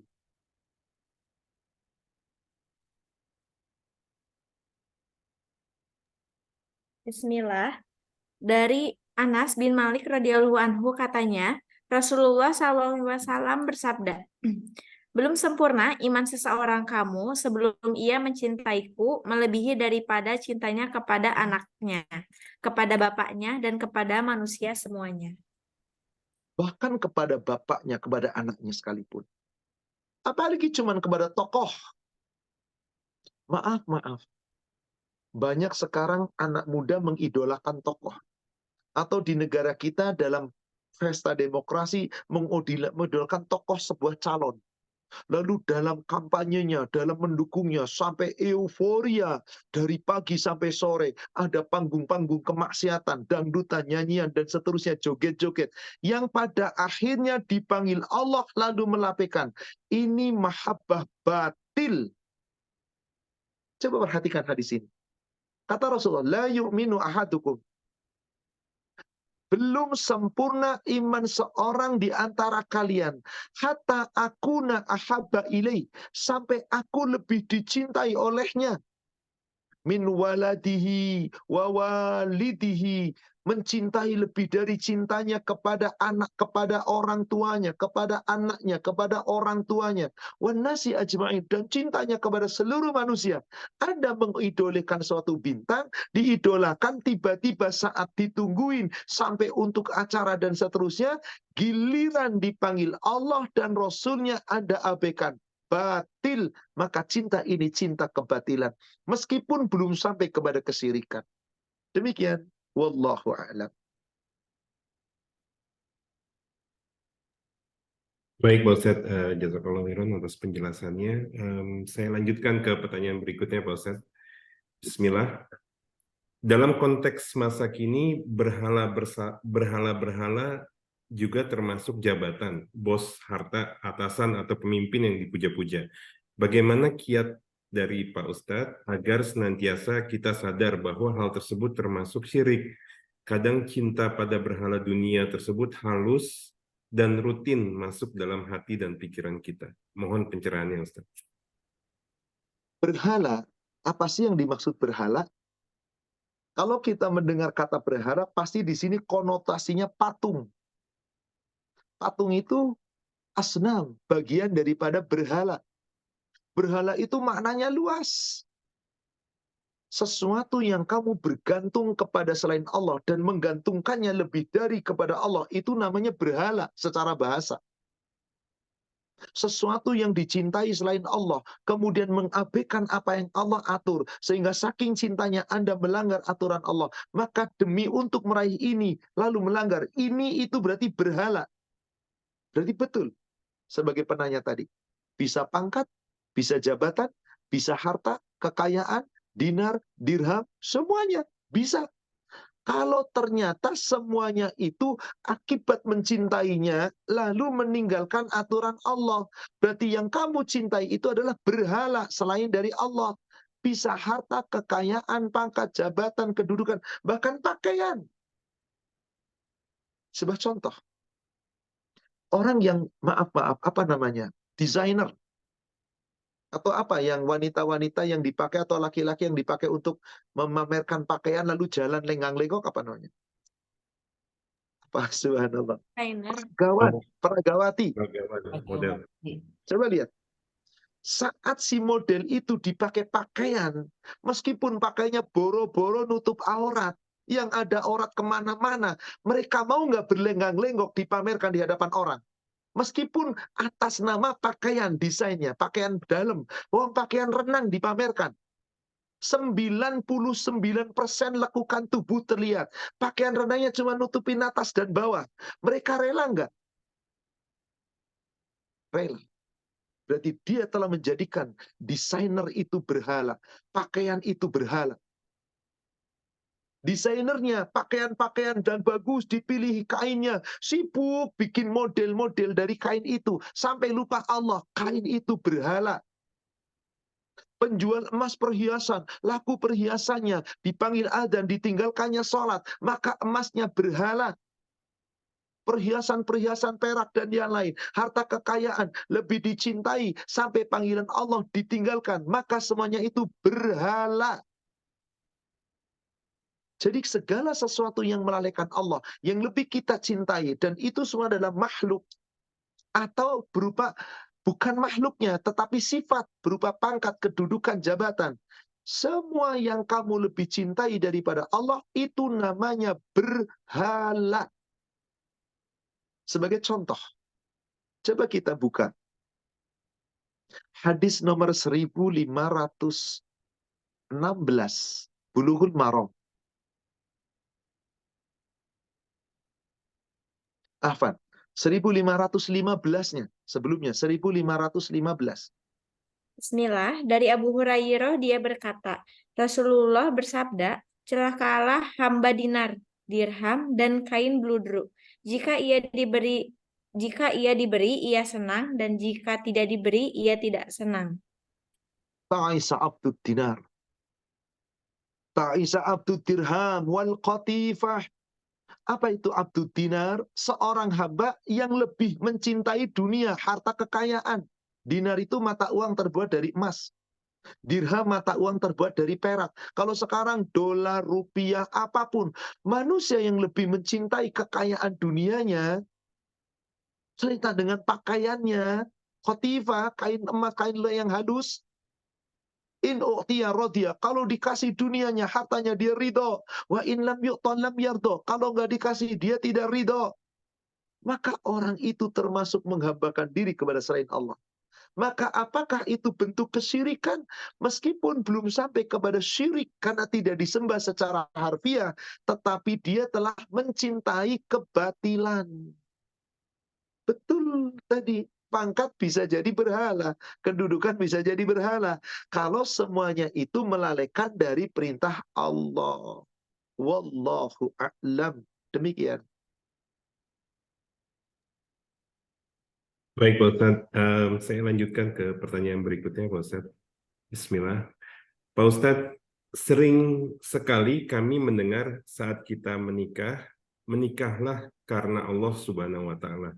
Mungkin dari kita belum 100% memahami arti sebenarnya dari pernyataan ini.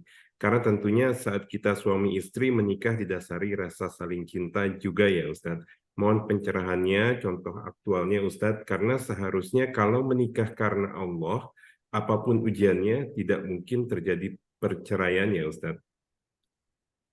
Saya buatkan contoh.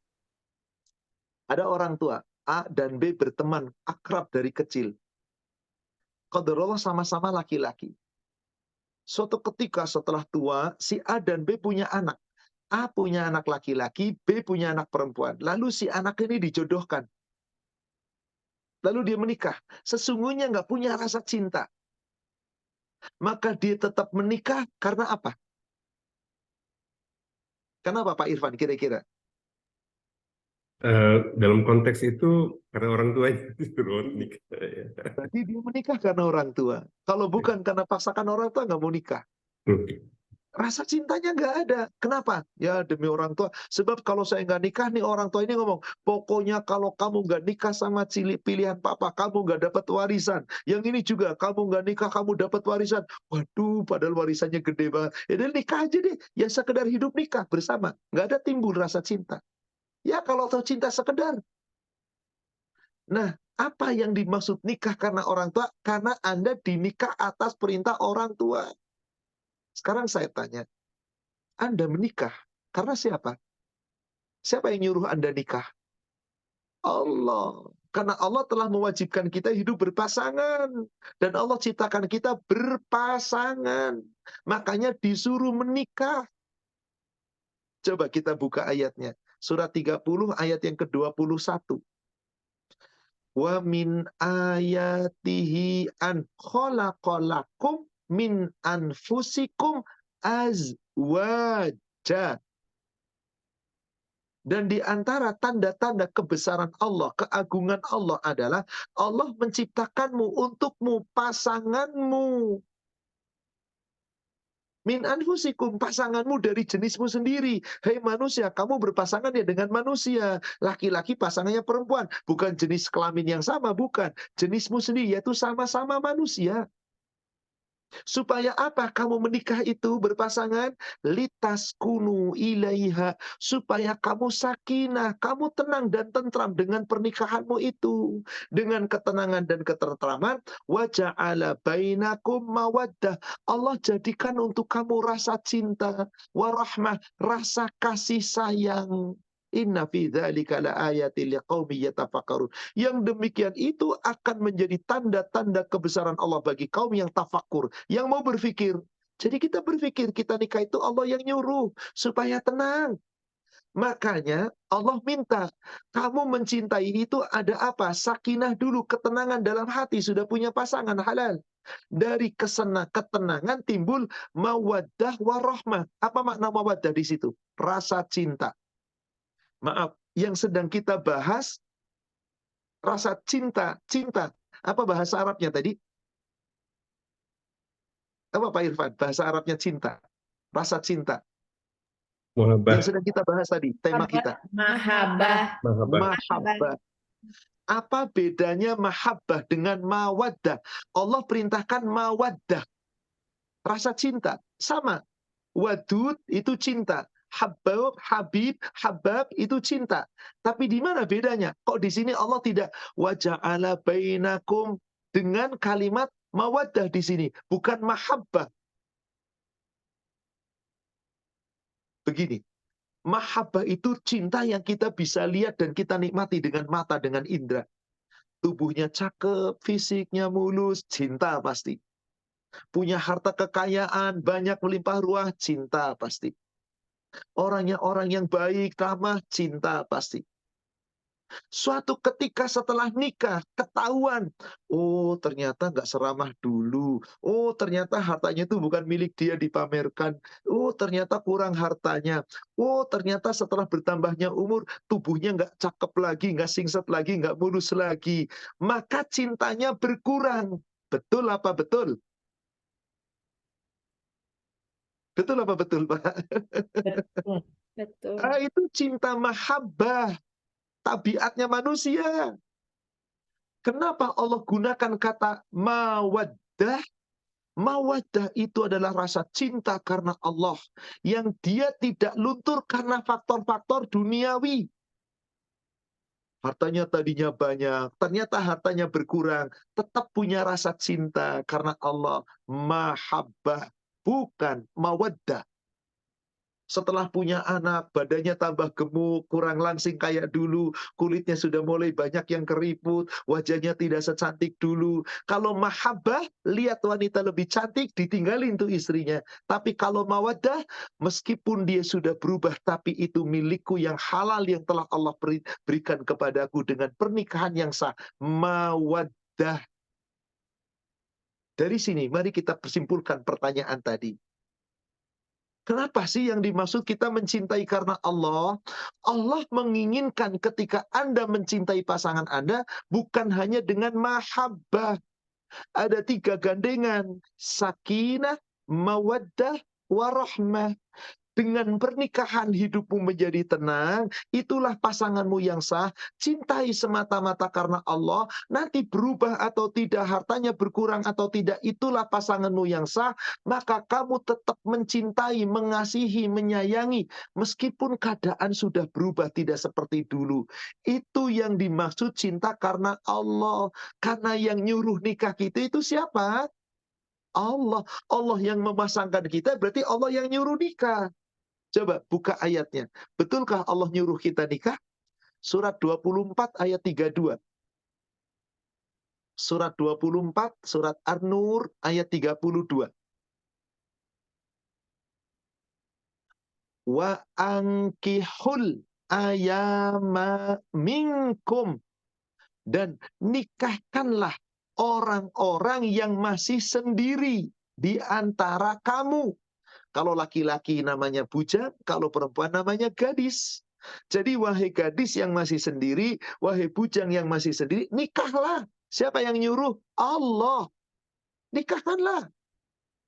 Wassalihina min ibadikum wa imaikum. Dari kalangan orang-orang yang masih sendiri, dari kalangan hamba-hamba sahayamu atau hamba-hamba Allah, yang laki-laki atau perempuan. Yuk, ayat ini siapa yang suruh kita nikah? Siapa yang suruh kita nikahkan anak-anak kita? Allah. Jadi kita nikah karena siapa? Allah. Maka karena kita nikah sama karena Allah, kita saling mencintai pasangan itu bukan cuma mahabbah, tapi dengan mawaddah. Cinta karena Allah tidak akan lekang meskipun pasangan kita berubah. Maka Allah katakan, karunia Allah itu sangat luas. Nggak usah takut miskin. Iyakunu fuqara yughnihimullahu min fadli. Kalau kamu takut fakir, nggak bisa mampu menghidupi keluargamu, Allah yang asalkan mengisi kekayaan. Allah punya karunia, luas karunia Allah, dan Allah Maha mengetahui. Maka orang-orang yang menikah karena Allah, dia akan mempertahankan rumah tangganya, tidak terpisahkan kecuali hanya maut. Sebagaimana Rasulullah SAW dengan istri-istrinya, nggak ada yang terpisahkan kecuali maut. Subhanallah. Maaf, kebanyakan orang yang cinta dengan pernikahan begitu megah, dicintai dengan pacaran macam-macam. Pernikahannya ratusan juta, bahkan mungkin miliar. Dimuliakan di gedung mewah, nggak sampai setahun pisah. Itu karena mahabbah atau mawaddah? Mahabbah. Mahabbah. Mahabbah. Kenapa? Karena dia ternyata nggak punya cinta setelah itu. Itulah yang dimaksud kita mencintai karena Allah. Semoga paham. Wallahu a'lam. Demikian. Alhamdulillah Ustaz, jazakallahu khairan. Semoga menjadi pesan yang baik bagi Bagi pasangan kita suami semua. istri yang kita semua. Amin. Semoga cinta kita mawaddah ya Pak Irfan ya, bukan mahabbah Insya saja ya Allah, Pak. Insya Allah Ustaz. Oke, Bismillah. Saya lanjutkan ke pertanyaan berikutnya Pak Ustaz. Pak Ustadz, mengenai cinta yang ada hubungannya dengan kebatilan atau grup yang melakukan kebatilan, afwan Ustadz, kita seringkali menemukan ini terkait dengan profesi, apalagi kalau sudah terkait politik, di mana sekelompok atau koalisi ini bekerja sama yang terus terang tidak semuanya sesuai di jalan Allah Subhanahu wa Ta'ala. Dan mungkin jika kita tinggalkan begitu saja, dan jika kita di dalamnya dan kita tinggalkan begitu saja akan semakin parah dan mungkin berdampak kepada negara tercinta. Apakah yang seperti ini boleh kita berkorban demi kepentingan yang lebih besar, Ustaz? Boleh, asal Anda konsekuen, tidak ikut-ikutan dalam kebatilan. Silahkan. Mampu, bismillah. Kalau Anda tinggalkan, khawatir ini nanti kawan-kawan ini makin kebablasan. Kalau Anda tetap di sana, alhamdulillah, semoga masih bisa mengerem. Bismillah. Betul yang dikatakan, dalam situasi seperti sekarang. Tidak ada teman yang karena Allah. Tapi teman, maaf, saya mengkritik semuanya. Yang ada teman karena partai, karena dukungan. Bukankah banyak yang tadinya mau bersatu, kemudian gara-gara ada perbedaan, lalu ke sana kemari? Maaf, ada istilah politikus kutu loncat. Loncat ke ini, loncat partai ini demi meraih kekuasaan. Lagi nggak berkuasa lagi partai ini, loncat ke sana supaya nanti dapat. Allah yang maha tahu. Saya tidak mau menjas siapapun. Saya tidak mau menilai siapapun demi Allah. Dan saya secara langsung tidak pernah mau terjun ke dunia politik. Tapi saya berpolitik. Ya, karena Allah perintahkan saya berpolitik. Rasulullah berpolitik. Dalam dakwah beliau berpolitik. Tapi politik yang sesuai dengan ajaran Allah. Di mana saya harus menyampaikan yang hak, meskipun di tengah-tengah perpolitikan. Setuju nggak setuju, ini aturan Allah. Dipakai alhamdulillah, nggak dipakai nggak ada masalah. Inilah politik. Jadi kalau ada yang mengatakan, orang Islam jangan berpolitik nanti itu. Bagaimana mungkin Rasul berpolitik kok? Rasul membangun negara itu dengan politik, Pak. Ada musyawarah di sana. Jadi jangan diartikan politik hanya sekedar milih pemimpin, berorganisasi, berpartai. Jangan. Tapi bagaimana kita menegakkan ajaran Islam, aturan Islam, akidah Islam di tengah ramainya masyarakat dengan cara yang hak. Anda sedang berpolitik. Memang Allah perintahkan demikian kok, dimanapun kita berada. Dan diperintahkan, kita hidup bukan untuk pribadi, untuk bersama-sama. Coba salah satu ayat Allah katakan. Di awal ayat surat 3, surat Ali Imran 110 sampai tengah-tengah ayat. Kuntum khaira ummatin ukhrijat linnas ta'muruna bil ma'ruf wa tanhauna 'anil munkar wa tu'minuna billah. Kamu, yaitu umat kita Nabi Muhammad sallallahu alaihi wasallam, umat Islam sekarang nih, umatnya Rasul sallallahu alaihi wasallam, adalah umat terbaik yang dilahirkan, diciptakan oleh Allah lahir ke dunia. Bukan untuk pribadi. Kita bukan makhluk individu. Kita tuh bersosial, berpolitik, bergabung bersama. Kita untuk manusia. Yang penting kita selalu mengajak kebaikan, mencegah kemungkaran, dan selalu beriman kepada Allah. Maka saat kita menyampaikan itu kita berpolitik. Saat kita bergabung dengan suatu kasan, kita berpolitik. Tapi politik kita selalu mengacu kepada kebenaran, mengajak kebaikan, menolak keburukan, dan terus beriman. Silahkan Anda di tengah-tengah politik itu. Silahkan berada. Kalau Anda tinggalkan nanti kebablasan. Demi untuk umat manusia, demi untuk negara dan bangsa. Saya tetap mengikuti kelompok ini, grup ini. Tapi dengan syarat saya tetap berpolitik dengan Islam. Bismillah. Tapi kalau Anda cuma mengatakan itu, Anda terbawa dalam lingkungan politik. Politik yang hanya berupa kepentingan. Hanya untuk memenangkan golongannya. Bukan untuk memenangkan bangsanya. Hati-hati Anda. Kenapa? Maaf, betul. politik ini bergabung partai ini pasti kasakusuk gimana menjatuhkan partai ini. Partai ini bagaimana menjatuhkan kelompok ini. Maka yang ada pembicaraan rahasia-rahasia. Boleh jadi kecurangan-kecurangan yang ada. Awas, hati-hati kalau begitu. Tinggalkan. Saya yakin akan ada bagaimana cara menjatuhkan lawan dengan cara kecurangan. Atau sudah sangat mahfum di negara kita. Money politik. Politik dengan uang. Gimana dibayar biar memilih saya. Dan ini sudah subhanallah kasat mata. Kalau Anda berada di kelompok itu, sudah ikut terjun seperti itu, tidak ada lain kecuali Anda tinggalkan. Kalau Anda ikut di dalamnya, apapun alasannya, Anda bersama-sama dengan orang yang mencintai dunia, mencintai kebatilan, dan Anda akhirnya ikut batil. Hati-hati.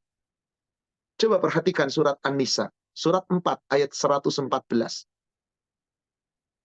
La khaira fi katsirin min najwahum illa man amara bi sadaqatin aw ma'rufin aw islahin bainan nas. Perhatikan ini. Tidak ada sedikit pun kebaikan dari banyaknya pembicaraan rahasia kecuali mereka mengadakan pembicaraan rahasia untuk berbuat sedekah, berbuat kebaikan. Islah, damai antar sesama. Coba, apakah ketika rapat partai dengan partai, ini isinya islah, kebaikan, sodakoh, atau bagaimana menghancurkan partai lain, jangan menang? Monggo resapi. Allah sudah mengatakan itu. Andai ternyata di kelompok Anda, kok melanggar ayat ini, tidak ada kata lain, tinggalkan.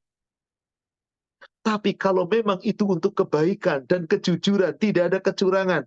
Kalau kamu melakukan itu, apa kata Allah? Wa may yaf'al dzalika ibtigha'a mardhatillah. Siapa yang mau mengadakan pembicaraan rahasia, bukan untuk saling menjatuhkan, tapi bagaimana untuk menegakkan keadilan, untuk persatuan bangsa dan negara, demi kebaikan untuk semuanya, mengharap ridha Allah, fasawfa nu'tihi ajran 'azima.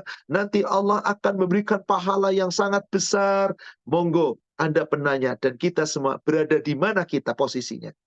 Apakah ketika berada dalam satu kelompok ingin menjatuhkan orang lain, bagaimana pokoknya saya menang dengan cara apapun, silahkan Anda lakukan. Anda mau kaya apapun, lawanmu tidak tahu, tapi demi Allah, Allah mengetahui. Satu yang harus kita miliki. Surat 58 ayat 7. Tolong Bapak Ibu, camkan ayat ini. Dimanapun Anda, bersama siapapun Anda, sedang berapapun Anda bersama siapapun, ingat Allah selalu mengawasi Anda. Alam taro, tidakkah kamu memperhatikan, atau tidakkah kamu melihat? Annallaha, sesungguhnya Allah, ya'lamu ma fis samawati wa ma fil ard, mengetahui segala apa yang ada di langit dan apa di bumi. Ma yakunu min najwa thalathatin illa huwa rabi'uhum. Tidak ada orang kasakusuk membicarakan rahasia mereka bertiga ingin menjatuhkan orang lain. Allah yang keempat. Wala khamsatin illa huwa sadisuhum. Ada orang mereka berlima, Allah yang keenam. Wala adna min dalika wala aktsara illa huwa ma'ahum ainama kanu. Tidak ada jumlah yang lebih sedikit dari itu atau lebih banyak dari itu. Apapun yang kamu bicarakan, Allah tahu dan Allah berada dimanapun kamu berada. Ingat, yang paling berat ujung ayatnya. Summa yunabbi'uhum bima 'amilu yaumal qiyamah. Nanti semua perbuatanmu di dunia, kasakusukmu di dunia, bagaimana berpolitikmu di dunia, apakah jahat ataukah hak, Allah akan beritakan kepada kamu nanti hari kiamat. Tolong ini pikirkan, hari kiamat yang paling besar. Kalau Anda tidak baik di dunia, aman di dunia, sukses di dunia, jangan harap Anda bisa aman di sisi Allah. Karena Allah beritakan nanti pada hari kiamat, siapa sesungguhnya yang jahat, siapa yang baik. Retorika manusia bisa ngomong, tapi Allah Maha tahu. Innallaha bikulli syai'in alim. Allah Maha kuasa dan Allah Maha mengetahui segala sesuatu. Wallahu a'lam. Demikian. Baik, Pak Ustadz. Saya lanjutkan ke pertanyaan berikutnya, Pak Ustadz. Agak sedikit panjang saya bacakan. Bismillah. Pak Ustadz, kewajiban kita untuk cinta kepada saudara kita yang beriman, yang sudah berjuang di jalan Allah Subhanahu wa Ta'ala, termasuk juga dengan saudara kita di Palestina. Kita sudah mendoakan, kita sudah memboikot, kita sudah berinfak untuk saudara kita. Kita sudah terus menyuarakan di sosial media, tetapi kok sepertinya sangat sedikit yang dapat kita lakukan untuk saudara kita di Palestina, ya Ustadz. Harus bagaimana lagi, Ustadz? Dan saya terkadang masih bingung melihat saudara kita yang tidak peduli dengan yang terjadi di Palestina karena negara yang berbeda. Baik. Dalam hal ini, saudara sekalian, tolong. Ketika kita lihat ada orang lain yang tidak peduli, nggak usah sakit hati. Yang penting kita. Jangan kita kemudian merasa seakan-akan ketika kita sudah segala-galanya. Kok banyak yang ini, kok sedikit sekali perbuatan saya. Yang lain nggak mau peduli. Lalu Anda kemudian resah, gundah, dan gelisah. Jangan. Allah melihat apa yang telah kamu perbuat. Tidak dilihat kenapa orang lain tidak berbuat seperti kamu. Maka ada ayat di surat 3, Ali Imran 104. Surat 3, ayat 104. Allah katakan apa? Wal takum minkum ummatu yad'una ilal khair wa ya'muruna bil ma'ruf wa yanhauna 'anil munkar wa yu'minuna billah fa ulaika humul muflihun. Allah perintah yang penting kita, Pak. Jangan kita nilai orang lain deh. Kecuali kalau kita mampu mengajak. Ternyata mereka enggak, ya sudah. Wong keinginan mereka begitu. Kata Allah, hendaklah ada segolongan di antara kamu, orang-orang yang menyeru kepada kebaikan, mencegah suatu kemungkaran. Dan hendaklah kita senantiasa berjuang di jalan Allah sesuai kemampuan. Kalau itu kamu lakukan, kamu beruntung. Orang lain nggak melakukan, mereka rugi. Jadi kitanya nggak perlu banyak kecewa dengan perbuatan orang. Sudah Allah melihat itu perbuatan kita loh. Tapi betul memang secara manusiawi. Sepertinya kita sudah mencoba. Kok yang lain nggak berbuat begitu sih? Kenapa sih orang Islam sesama Islam kok nggak membantu mereka sih? Betul kita lihat di negara kita. Ada yang menghujat terus-menerus. Ada yang masa bodoh nggak pernah ngomong apapun. Ada yang meskipun tidak bicara tapi sembunyi-sembunyi. Dia subhanallah berdoa sesungguh-sungguhnya doa. Tiap hari dia munajat untuk kebaikan mereka. Kan kita tidak tahu, saudara sekalian. Maka kita mampu dengan materi sebagian, hayo kita bantu. Seperti tadi katakan, materi sudah. Kita sudah ikut berdoa. Doakan dan kita terus doakan. Doakan sudah. Kita ikut di medsos bagaimana menyuarakan kebenaran. Sudah. Kita ikut memboikot. Jangan sampai membela orang-orang kufar. Sudah. Apalagi dong. Tawakkal 'alallah. Kita sudah berusaha. Nggak usah kita menilai orang lain. Insya Allah hati kita tenang. Karena kita akan dinilai oleh Allah masing-masing. Walakum a'malukum walana a'maluna. Jadi kalau kita sudah berbuat demikian, sudah bismillah. Kita doakan saja orang-orang yang tidak peduli akan peduli. Ingat tadi, mahabbah yaitu rasa cinta karena Allah mencintai kebaikan. Mahabbah li waliyullah. Mahabbah mencintai wali-wali Allah. Mereka yang berjuang di jalan Allah. Yang penting kita. Orang lain nggak kayak kita, nggak apa-apa. Anda nggak perlu kecewa. Wallahu a'lam. Insya Allah nggak usah kita merasa kok sedikit. Contoh, rumah ada dinding, tentu dipasangin batu bata. Ada 1.000-an batu bata dipasang. Satu aja nggak kepasang. Indah nggak rumah itu? Enggak, pasti Anda akan coba tutupi. Sudah, mungkin Anda cuma 1 bata itu. Yang lainnya kok belum? Nggak apa-apa, insya Allah nanti akan ada batu bata yang lain. Demikian prinsip kita, insya Allah kita akan menjadi tenang, hati kita tenang. Nggak akan hujat sana, hujat sini, kecewa sana, kecewa sini. Sudah, serahkan sama Allah. Yang penting kita sudah berusaha. Yang akan dinilai oleh Allah, diri kita masing-masing. Yang penting kita berbuat. Wallahu a'lam. Demikian. Bismillah, saya lanjutkan pertanyaan berikutnya. Ada 2 pertanyaan terkait, Pak Ustadz, jadi saya coba gabungkan. Pertanyaan pertama, Pak Ustadz, sebagai warga negara, kehidupan kita akan dipengaruhi oleh pemimpin kita. Dan pemimpin kitalah yang akan memimpin kita menjauhi kebatilan. Bagaimana saran Ustadz dalam memilih pemimpin kita sehingga kita tetap dapat menjalani kehidupan dan tidak lunturnya cinta kita kepada Allah Subhanahu wa Ta'ala dan Rasul-Nya? Itu pertanyaan pertama, Pak Ustadz. Keduanya terkait pemilu tahun ini bikin bingung, Ustadz. Semuanya Muslim, semuanya punya plus minus. Kita tidak punya info yang memadai tentang mereka. Bagaimana bila dengan miskinnya info tentang mereka, saya kemudian pilih coblos semua saja?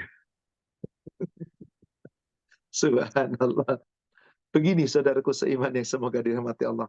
Kita sebagai warga negara punya kewajiban memilih. Kita negara demokrasi. Qadarullah kita berada di sini. Wajib kita mengikuti aturan pemerintah. Wajib kita memilih. Karena kita sebagai warga negara diwajibkan. Saya coblos semua, ya terserah Anda. Saya coblos satu aja, si A, si B, si C. Terserah Anda. Tapi sebelum Anda putuskan itu, Anda harus mencari tahu. Kita diberi akal. Saya minim informasi, Ustadz. Nggak masalah, tapi coba Anda lihat minimal. Begini, bukankah kita mencoblos nanti pemimpin? Berarti kita sedang menitipkan amanah.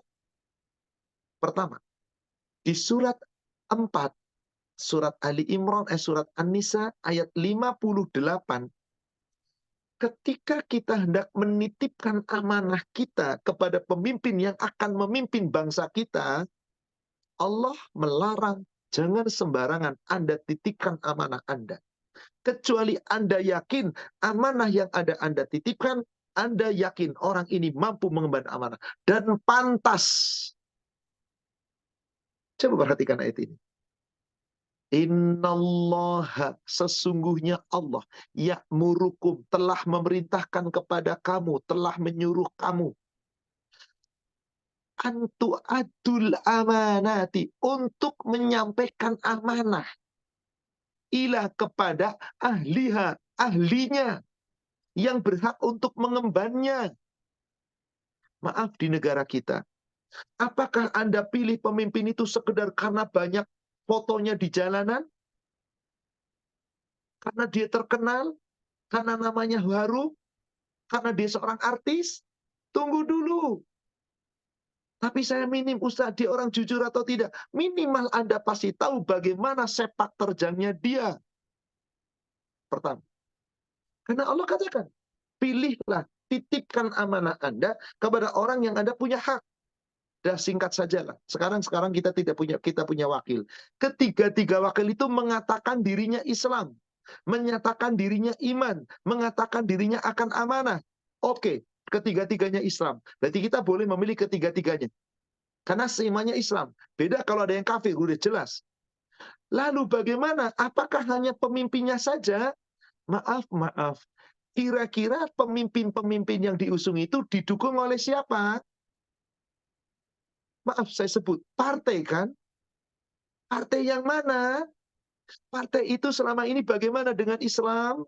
Partai itu selama ini bagaimana membela Islam atau tidak? Bagaimana dalam menjalankan Islam? Konsekuen atau bagaimana? Kan Anda bisa menilai dari tiga calon itu. Wakil ini dengan ini calonnya, ini dengan ini, partai-partainya siapa? Kan Anda bisa lihat. Jangan gara-gara saya cinta partai ini, lalu Anda tidak menilai dengan cara yang bijak. Kalau memang partai itu baik selama ini, bismillah. Tapi kalau partainya jelas, kadang-kadang begini, membelanya ke sana ke sini, Anda punya keputusan. Maka tadi, mungkin katakan Anda tadi minim, tapi saya yakin seminim-minimnya Anda tahulah. Dah kita orang beriman, kita ingin supaya negara kita itu tenang. Bagaimana agar kita bismillah pilih. Ya Allah, menurut saya orang-orang ini layak untuk memimpin. Ya Allah, dia telah berjanji tidak khianat. Jika dia khianat, dosanya dia. Bismillah, pilih, semoga Allah ridhoi. Beres. Tapi kalau Anda pilih tiga-tiganya, Anda berarti tidak punya hak pilih lagi. Lalu siapa yang Anda inginkan? Sebagai seorang mukmin, pilihlah seorang mukmin yang memang layak, yang memang kita punya hati nurani, merasa ini yang paling cocok. Bismillah, saya tidak mempengaruhi siapapun. Masing-masing kita punya hati nurani, punya akal pikiran. Silakan Anda pilih, Allah nanti yang akan menentukan. Bagaimana sesungguhnya posisi Anda saat memilih? Hawa nafsukah? Karena keadilankah? Karena ingin betul-betul menitipkan karena Allah? Atau kepentingan dunia? Wallahu a'lam. Saya tidak berani menjawab dan saya tidak tahu. Saya kembalikan kepada Anda masing-masing. Tapi demikian yang Allah inginkan. Titipkan amanah kita kepada yang paling pantas menerima amanah itu. Allahu a'lam. Demikian. Semoga kita semua dapat menggunakan hak pilih kita dengan sebaik-baiknya Dengan sebagai seorang sebaik-baiknya, Muslim. insya Allah. Sambil berdoa kepada Allah, semoga akan lahir pemimpin-pemimpin yang membela, yang memimpin negara kita, pemimpin yang mencintai rakyat, pemimpin yang dicintai rakyat, pemimpin yang mau membela agama Allah. Insya Allah. Jika mereka ternyata tidak, tenang, kita nggak dimintai tanggung jawab tentang mereka, tapi kita dimintai tanggung jawab tentang diri kita masing-masing. Silahkan berikutnya. Baik, Pak Ustadz, saya lanjutkan pertanyaan berikutnya. Pak Ustadz, di bulan Desember ini seringkali kita menjumpai teman muslim-muslimah kita yang menggunakan aksesoris Christmas karena mungkin diminta oleh manajernya atau bosnya. Dan kalau tidak mengikuti akan kehilangan pekerjaan. Apakah ini masuk dalam kelompok kebatilan, Ustadz? Iya. Iya. Ketika seseorang menggunakan aksesoris, yang aksesoris itu adalah agama tertentu, lalu Anda ikut, berarti Anda membela mereka. Anda mengikuti mereka hanya gara-gara dunia. Anda harus punya prinsip. Manajernya mengatakan, katakan maaf saya muslim. Saya dilarang untuk pakai itu. Saya akan bekerja sesuai dengan profesi saya. Tapi ini tidak kaitan dengan profesi. Tapi diwajibkan. Kalau diwajibkan saya nggak mau pakai. Saya yakin nggak bakal dipecat. Betul. MUI sudah mengumumkan fatwa. Tidak boleh ada perusahaan memaksa. Seperti itu, tidak boleh. Karena kita punya hak azazi. Cuman kadang-kadang kitanya ketakutan dulu. Coba perhatikan. Hadis di kitab Bulughul Maram, nomor hadis 1517.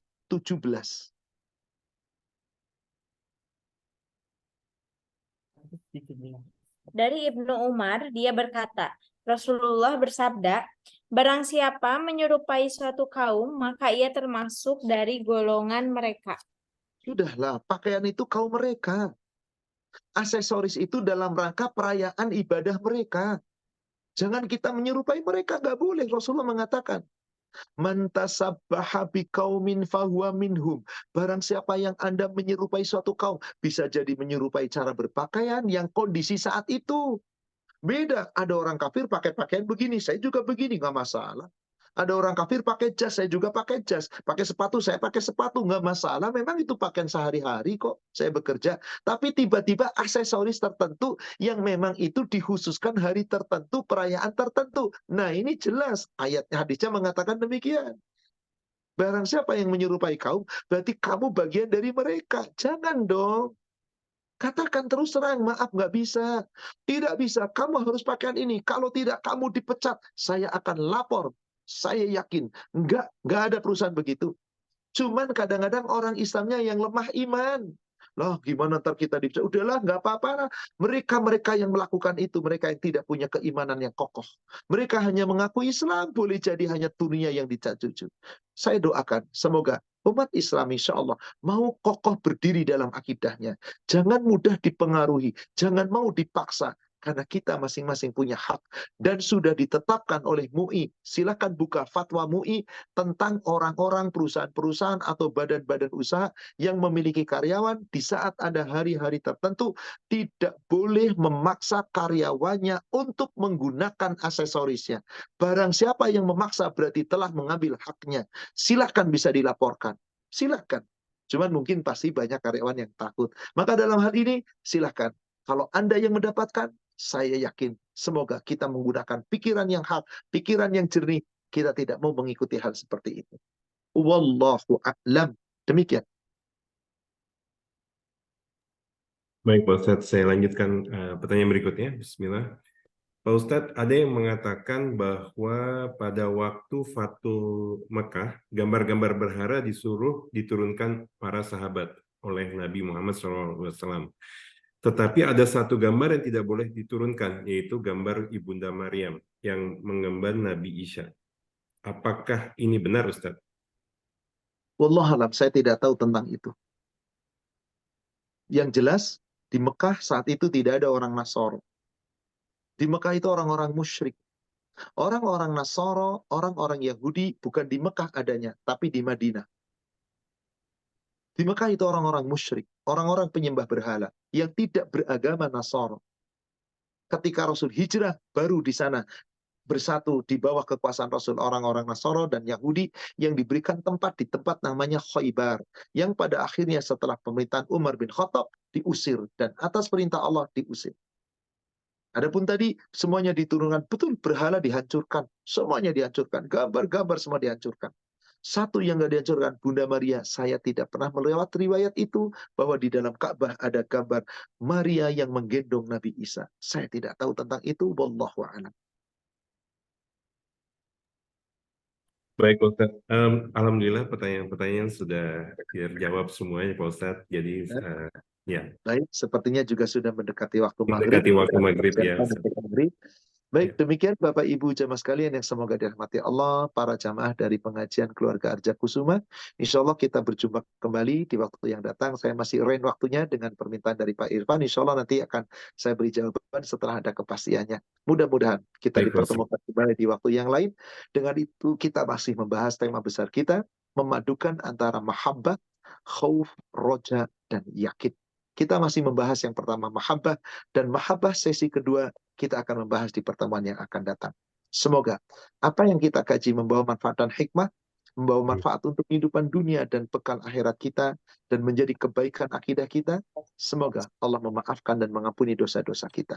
Amin ya rabbal alamin. Mari sama-sama kita akhiri dengan kafaratul majlis. Subhanaka Allahumma wa bihamdika asyhadu an la ilaha illa anta astaghfiruka wa atubu ilaik. Alhamdulillah billahi taufiq.